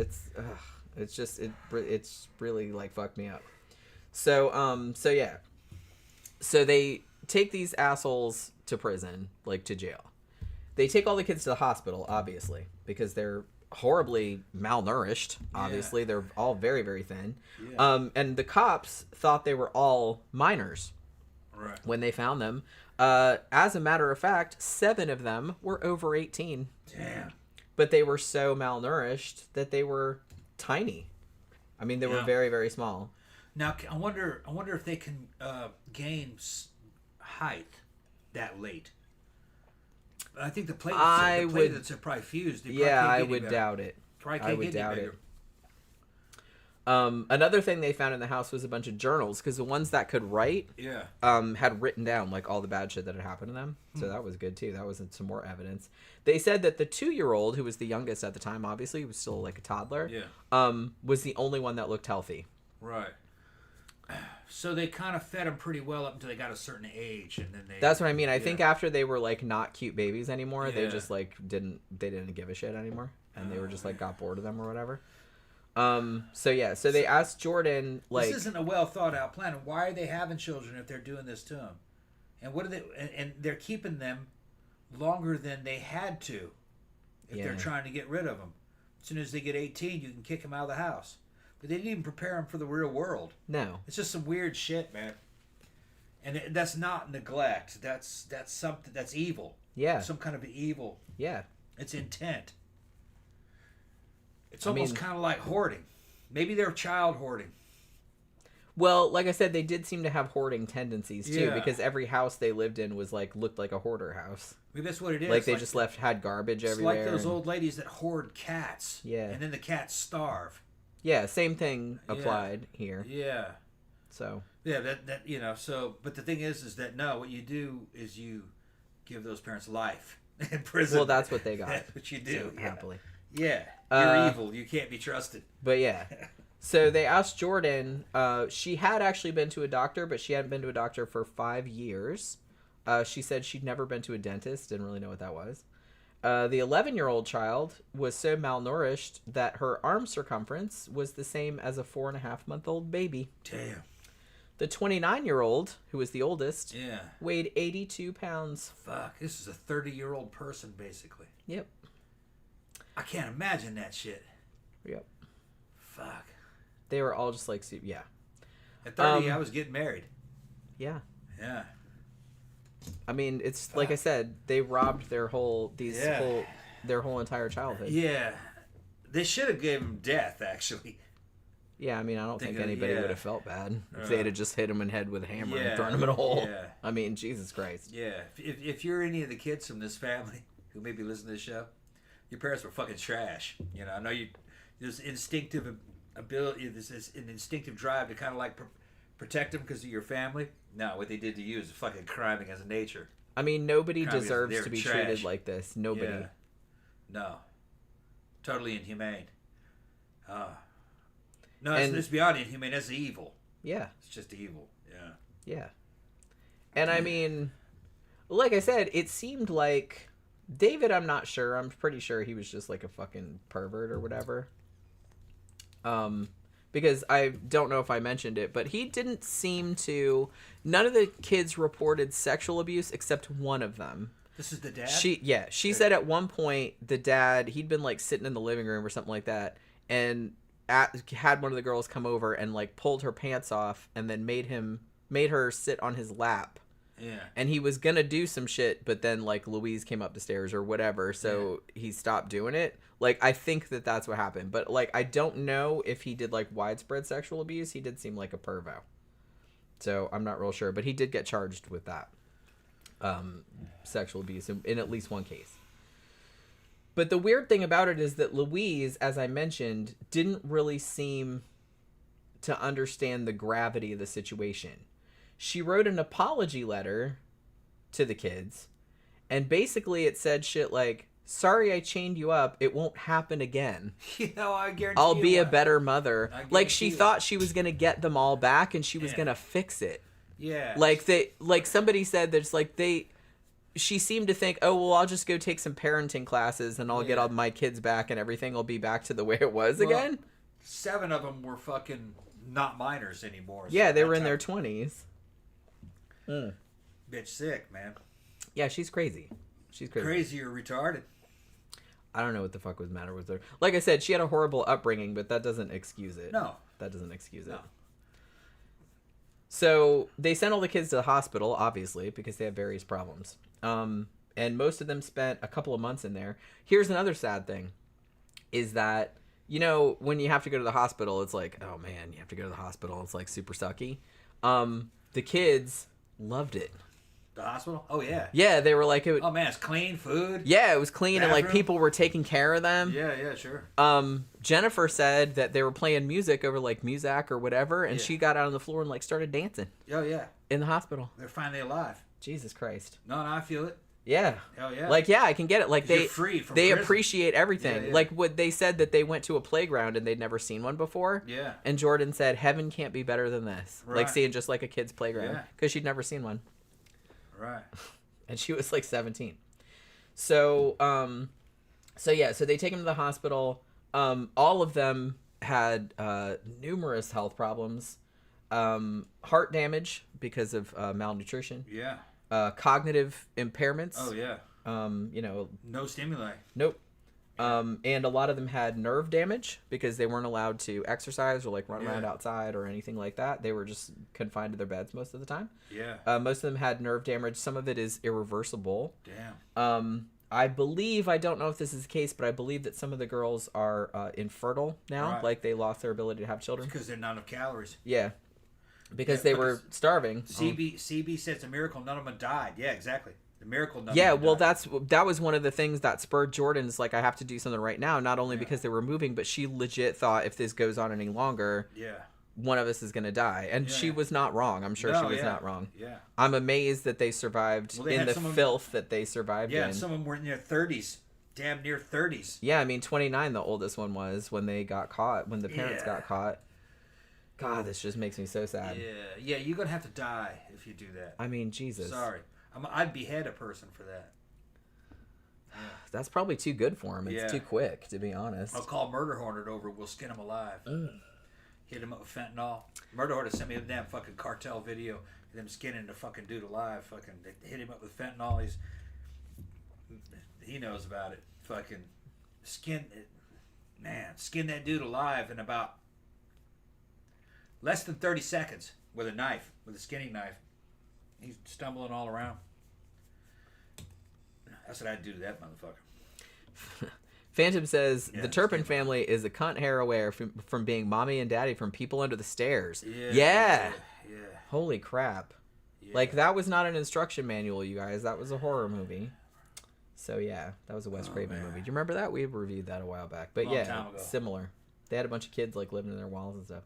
Yeah, it's just bad. When you hear the reactions of freedom, fucking, that's just like, oh, man. That's what I mean. I think that's what made me sadder than anything is that... I mean, in a way, it's weird, like, watching interviews with them because they're so optimistic. Yeah. Because the way that they grew up was so... better. Yeah, it was so horrible. It only got better, that it's like they appreciate every tiny little... Like, shit that we take for granted. Right. Like, they're just like, oh, my God, this is the best thing ever. You know what I mean? Wonder. Like, they said the first, like, real food that they... When she's like, I had mac and cheese. She still remembered. Like, they gave it to her at the hospital, and she's like, how good it was. Yeah. Because she never... Well, it's like they had been born. Right. Yeah. And it's just like, man, that I don't know. That got to me. So, the two... I feel fucking bad for him, man. I know. That's what I'm telling you. This is the rough one. Yeah. We've done worse cases, I guess. Yeah. But, like, because of murders and stuff. But, like, thankfully, none of these people died. None of these kids died. But, I mean, they very well could have. But I don't know. This one really... I don't know. This one really got me. I don't even have kids, but this one really fucking me up. So, the evil fucking parents, Dave and Louise, they initially got charged with 12 counts of torture, 12 counts of false imprisonment, 7 counts of abuse of a dependent adult, because like I said, 7 of them were adults, 6 counts of child abuse. David also got one additional charge of a lewd act on a child under 14. Like I said, that was the sexual abuse that he had done on one of the younger girls. Now, they had bail, but I think it was like $9 million and $12 million for Louise and David, respectively. And David also later got charged with perjury because of the whole nonsense that he came up with about, oh, I have a private school that I'm the principal of, and blah-de-blah. And they found out that he wasn't, obviously, he didn't really have a school, and he wasn't teaching his kids anything other than pain and hell. So, you know what I mean. Now, so their lawyer, I kind of feel bad for their lawyers, too, because holy crap, like, who the fuck would want to defend these motherfuckers? I guess every, like, defense attorney has to go through this crap. It's just, like, it's kind of a thankless job. But I kind of feel like it's probably really a thankless job in this situation. So, Louise tried to wiggle her way out of it a little bit because she actually got diagnosed with histrionic personality disorder, you know. And so her attorney tried to argue that it's like we should put her in like a diversion program, what they call a diversion program for mental health treatment, because of that. And had that happened, I'm not really sure how the law would look on that, but had that happened, she might have gone through a program and then been able to go free. But the judge was like, nah, that is not happening. Not on my watch. She's like, it's too egregious. That's what I mean. And the judge said that too. It's just kind of like, look, we're not saying that the bitch doesn't have mental problems. Obviously she does. She was diagnosed with histrionic personality disorder. That's not the judge said that too. He's just basically like, look, she's a danger to society. We can't have bitches like this running around, basically. Right. I mean, he didn't say that exactly, but histrionic personality disorder is fucking common. It is, yeah. I know normal chicks that have that. Right, and it's not, Right. Yeah, I know a couple people have that too. Yeah. But I know who you're talking about. They're just a pain in the ass. But yeah, that doesn't excuse it. Yeah. And so at first, these two motherfuckers were trying to plead not guilty. And I kind of feel like, I don't know what happened behind the scenes, but I kind of feel like their attorney was like, let's change that to guilty. How about it? Because it's like there is so much evidence. Like none of the cops like came in the house and they saw all the shit. Yeah, red-handed. Yeah, they got caught red-handed. A kid was like fucking chained to a bed. 13 victims. chained to a bed. 13 or 15 victims. 13 kids. 13 victims, yeah. Family of 15. And then, like I said, they found all the journals that all the kids had written with all of that stuff. Yeah. They had pictures, they had everything. And it's just kind of like, that's why they didn't even make most of the kids testify, because they're like, we don't need it. Yeah. Like, you know, you don't have to put them through all that. Like, we don't need it. So, I'm assuming that their lawyer was like, please just plead guilty, because, holy crap. There's like, I don't... Yeah, they got you. So... They did plead guilty to a few lesser charges. Like, they pleaded guilty to 1 count of torture instead of 12, 3 counts of willful child abuse instead of 6, 4 counts of false imprisonment instead of 12, and 6 counts of cruelty to an adult dependent. And again, they thought that this would work out because they're like, look, they're like just the severity of the situation. It's like they're going to get life anyway, so it doesn't really matter. And indeed, they did both of them got life in prison. They did give them the possibility of parole after 25 years, but everyone I've listened to was like, they're probably not going to get that, because this case blew up and it went like all over the world. And I kind of feel like if anybody even breathes anything about letting one of these motherfuckers out, everybody's be like, no fucking way. And even if they got out, like, somebody would probably shoot them in the head. Okay, so if you're listening to the show recorded, we can go ahead and give us a super thanks. Fucking super chats are active, and if you enjoyed the show, you can go ahead and buy Jenny a drink, even though she's had so much to drink. I haven't really had that much. Not that much, 2 or 3. That's 2. Isn't it? CB said that sadly these kids probably won't be able to take care of themselves and things like that. You'd be surprised. People can rebound pretty quickly, and I think. Some of them are interacting with social media, I think, now, right? Well, Jordan is real popular on TikTok. Okay. We'll get into, like, a lot of, like I said, most of them have chosen not to be in the media spotlight. Like I said, I don't really blame them for that. But it's not all unicorns and rainbows, which, like I said, we'll get into. We're going to get into that, too? In a second, yeah. Okay. Like, we're almost done, but yeah. All right. So at the trial, and I think Tammy brought this up earlier, other than Jordan and Jennifer, who were basically like, you know, fuck these people. They didn't say that, but you know what I mean? They were a lot nicer about it than I would have been. But the rest of the kids submitted letters, and they were basically like, we love you, we forgive you, we understand, blah, blah, blah, and all this other stuff. And I was just kind of like, that made me even sadder, because I was like, it's not right. I mean, no one should be treated like this. And especially by your fucking parents, for Christ's sake. I mean, they're monsters. Yeah. So don't forgive them, you know, you don't have to. You just don't. No, they're nuts. Yeah, they're fucking nuts, and nobody should be treated like this, ever. Right. So yeah, but that just, like, made me sad. And they were all like, you know, they're very religious still. So, because that's all they know, like I said. So, I don't know. That kind of made me sad. Now, David got sent off to Mule Creek State Prison. And then went to California State Prison. And then Louise is in the Central California Women's Facility. Now, here's the sad thing.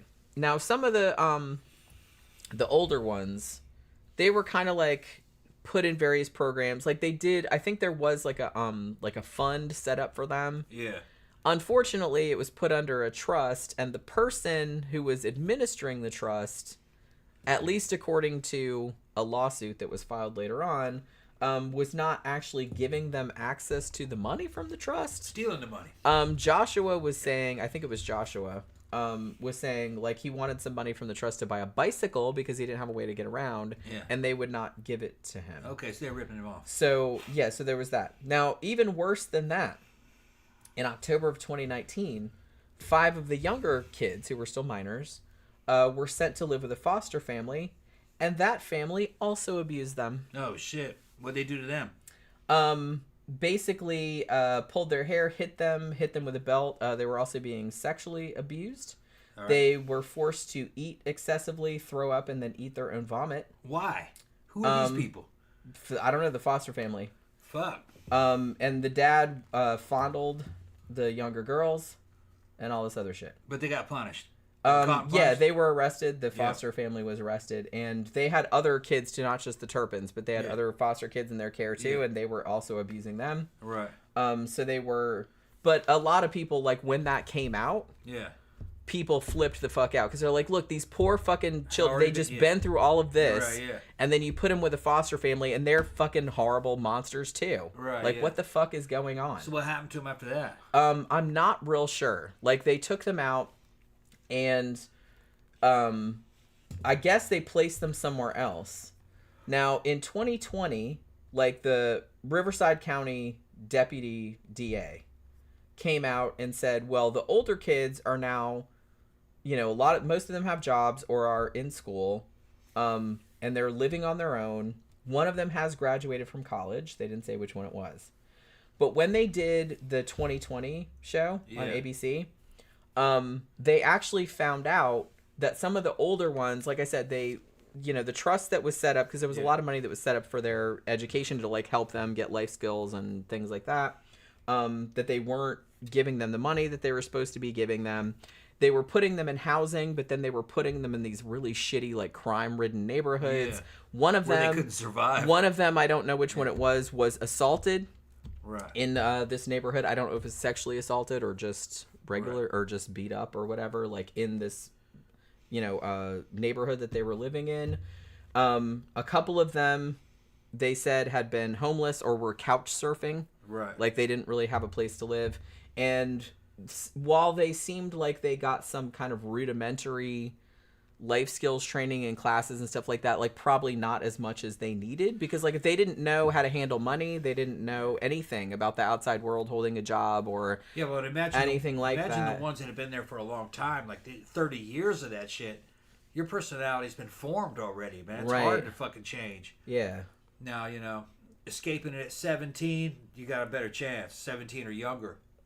But yeah, the older ones would probably think of that shit. 20 years of that. Your formative fucking years. 30 years of that. That's what I mean. And it's just like, so in a way, it's amazing to me to see that they could do as well as Jordan and Jennifer on, you know, on the 2020 show. And they seem like I said, every now and then you get, when she said, like, remember when she said blow-minded? Blow-minded, yeah. Like, you get reminded that she didn't really have a normal upbringing or anything like that. But in every other way, they seem like so normal and so sweet and like so well-adjusted. And it kind of freaks me out a little bit, because I'm like, Jesus Christ, the shit that they went through. Yeah. And they didn't have any interaction with the outside world, really. They were completely isolated. They didn't go to school. Yeah. They didn't have any friends. Right. And the fact that they could come back from that is, like, miraculous. Right. Like, that they could even kind of, and I think it was Jennifer, she actually went, and I think she worked at, I think it was Taco Bell, and she actually got trained there, and I think she got to be a manager. Okay, yeah. So I think it was Jennifer, like, the oldest one. But so some of them did get help, but Jordan, the one that, you know, escaped and called the cops, she did say that she was kicked out of foster, you know, when she turned 18 or whatever. She gets kicked out of foster care, and they were just kind of like, bye. Yeah. And she didn't know how to get health care. She didn't know how to get a job. She didn't, like, know anything like that. She did end up getting a high school diploma. It only took her a year, so she figured it out. And she wanted to go to college, so some of them are taking college classes. One of them, like I said, has graduated from college that I know of. Yeah. I don't remember what, I think it was computer something. I don't remember what it was. And Jordan is actually, she moved to Southern California. She's got her own apartment. She's got some dogs. She's pretty active on TikTok, so you can go over there and probably find. I think she has a YouTube channel too, but I think she's more active on TikTok. She does, like, little dances and stuff like that, and sings and whatnot. And so she also has a clothing brand called Bravery that she started. Like, there's little hoodies and stuff like that. All right. Super cute.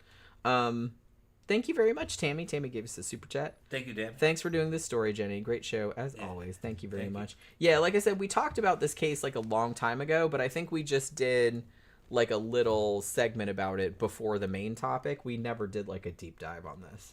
But so, yeah, so the fact that 5 of the kids were sent to yet another abusive foster home, which is, I know, that just makes me want to scream. Yeah. But, the fact that that happened, and then the fact that some of the older ones said they had problems, like, you know, getting money from the trust, and, like, they weren't really, they kind of fell through the cracks of the system, even though this was, like, a hugely, like, fucking this was a huge case. This was California, where they, like I said, that's not where they were originally from, but that's where they moved to.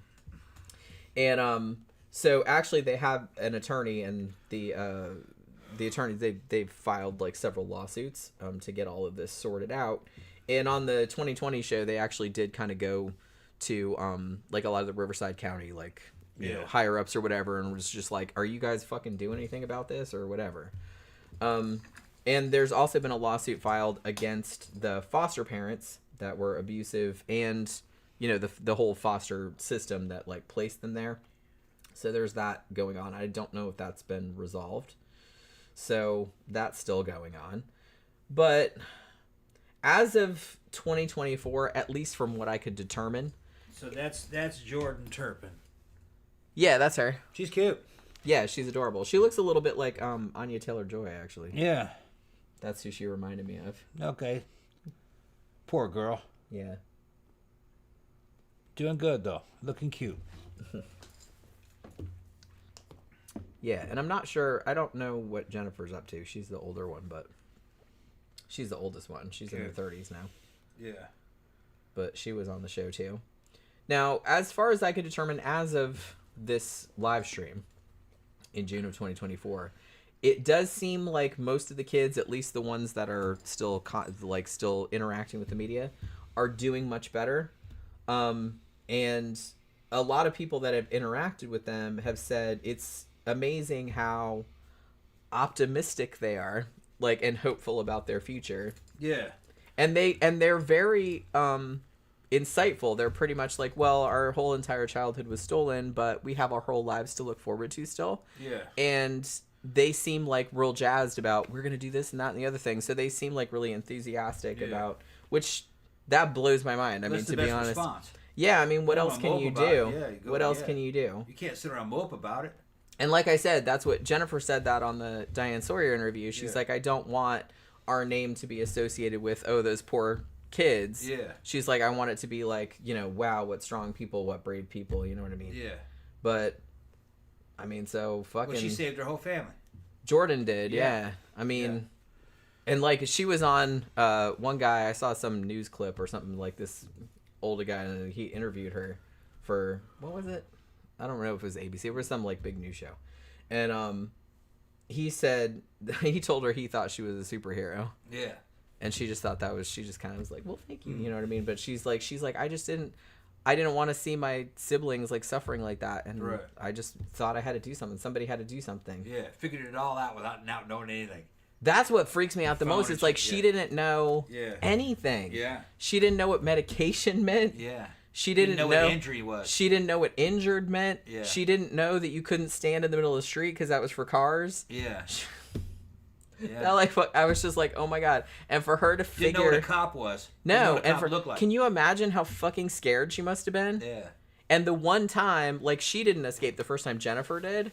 But, like, the one time Jennifer had escaped, she just got brought right back to the house. Yeah. And so, and Jordan said, when I did it, she's like, I thought that's what was going to happen too. Like, because when the cop said, you know, hey, you know, sit in the back of the car, she's like, I was afraid he was just going to take me back home and, like, nothing was going to happen. Yeah. But, thankfully, she took those pictures, because I kind of feel like, maybe not, I kind of feel like if she hadn't taken those pictures, I kind of feel like the cop probably would have just taken her back home. Probably wouldn't have believed her. Because would have thought. I think she thought. I think he thought that she was on drugs, because he asked her. Yeah. Because she was acting weird. I mean, understandably so.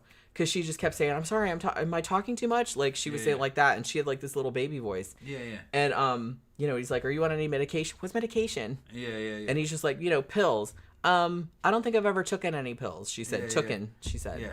And you know, and so I kind of feel like he's like, oh well, this is a runaway and she's on drugs, and she's making this story up or something, and I kind of feel like I got that vibe, which I guess that's what you would think, but the fact that she took pictures, like when he saw the pictures, he was like, I think something clicked in his mind, like, oh shit.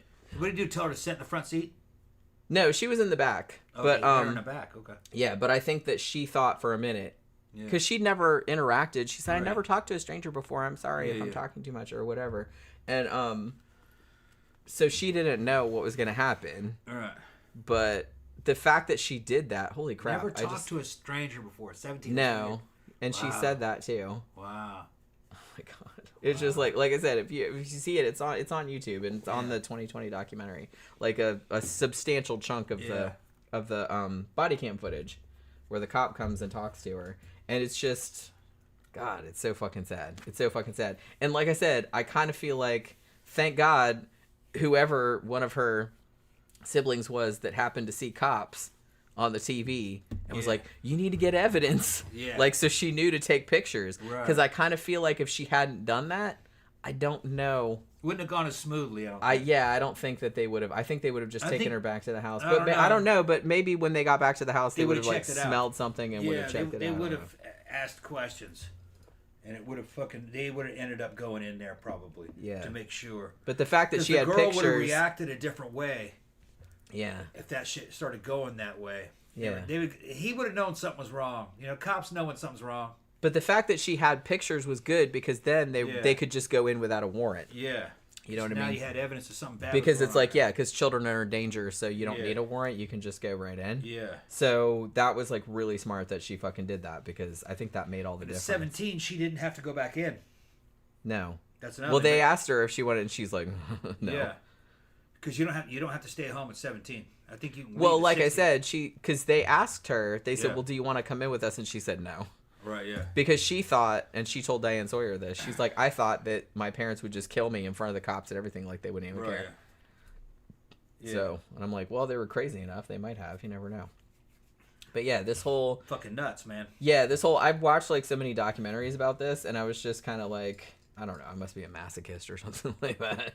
But it's just kind of like... Because all of them had these clips for her 911 call and everything like that. And it was just... Every time, it just... Man, I don't know. This one really got to me. This one really got to me. It really did. All right, then. So, it's been a 3-hour show. It has. We can go ahead and shut it down if you want to. Yeah. What's coming up next week? Do you know? Okay. Well, Friday night we're doing the Sidetrack show. Yeah. And we should do. Well, your birthday is coming up on July 1st, which is Monday. It's Monday. Okay. So this upcoming Monday. Okay. So maybe we could do like a Tom birthday special edition Sidetracks. Well, because Monday's the movie review day. Okay. All right. Now for the movie review, we're probably going to do The Prestige. Okay. Yeah. Although I'm telling, because that's another Christopher Nolan, and I can't believe we haven't done that. We are gonna have to pay $3 for it though, because I don't have it anywhere free. I checked today. I think I can spare $3. Yeah, I'm just telling you, it's not free anywhere because I checked today. Yeah. Okay. But so we'll probably do that on Monday. But yeah, we'll do the show on Friday night, and we'll celebrate Tom's birthday maybe. All right. Kind of. Yeah. Want to go out Saturday? Yeah, we can go out Saturday. Okay. We'll go out dancing and. All right. But I'm gonna have to get you your cake. Yeah. What day you want it? Birthday. You want it Monday? Yeah. Okay. Well, I didn't know if you wanted to do it like on the weekend. No, or... birthday's birthday, man. Birthday. Yeah. Birthday. It's Bert and Ernie Day. Yeah, just Bert. B-E-R-T. Bert. He said it like that one time, and it just made me laugh. Birthday. But yeah. Yeah, Phantom said, I'm pretty sure you did review it, but I couldn't find it because I remember the review. Well, I'll look it up. I thought we did too, but then Review of what? Prestige. Oh, okay. But I was just kind of like... No, we didn't do that. I've never seen it. Yeah. Unless you did it solo. No, I didn't. Okay. I don't think so. I'm pretty sure We've mentioned it, I think. Yeah, we've talked about it. Yeah. Yeah, Zach says happy almost birthday, Tom. Yeah. That's a long way from now. July. Well, it's not. It's July 1st. Okay. Like I said, it's Monday. But yeah. So hopefully you guys, like I said, enjoyed is not really the right word, but because this was kind of a fucked up show. Yeah. But hopefully I did it justice. They made it though. Yeah. Jesus Christ. Yeah. I hope they're all doing okay now, because God, Jesus. Statistically, somebody's gonna have to go through this shit. It just happened to be them. I know. The world's a big place. Weird shit happens in it. Well, nobody has to go through this. Something That's weird- a choice that their fucking I know parents that, but made. I'm saying something weird's gonna happen to somebody somewhere, and some weird shit happened to them, but they came through it, fucking, and it's needless, but they gained from it. They're gonna gain. You know, she said she was gonna turn around and try to make it a positive. World's gonna be a more wondrous place for them. For they're very thankful. Actually, Jordan wants to be a motivational speaker. She There said, you go. Which I think she'd be really good at that, to be honest. But she's cute and energetic. Yeah, I just, like I said, yeah, she could be a celebrity. Man, I just hope the best for all of them, because that is some fucked up shit. Man. Like, to have to go through, and like, Man. nobody did anything to deserve that. No. You just got super unlucky. Just fucking, it was bad luck. Yeah, you drew some. You got the wrong fucking parents. You got the wrong parents. Yeah. Whew, they were monsters, and like I said, that fucking happens sometimes, which terrible. Looks like they made good-looking kids though. Yeah, they all. I've only seen a couple of them, but because like I said, the other ones don't really want to be in the spotlight. But yeah. Okay. All right, so we're gonna wrap it up for this evening. So have a good evening, the rest of you guys, and we'll see you guys again on Friday night. Good night.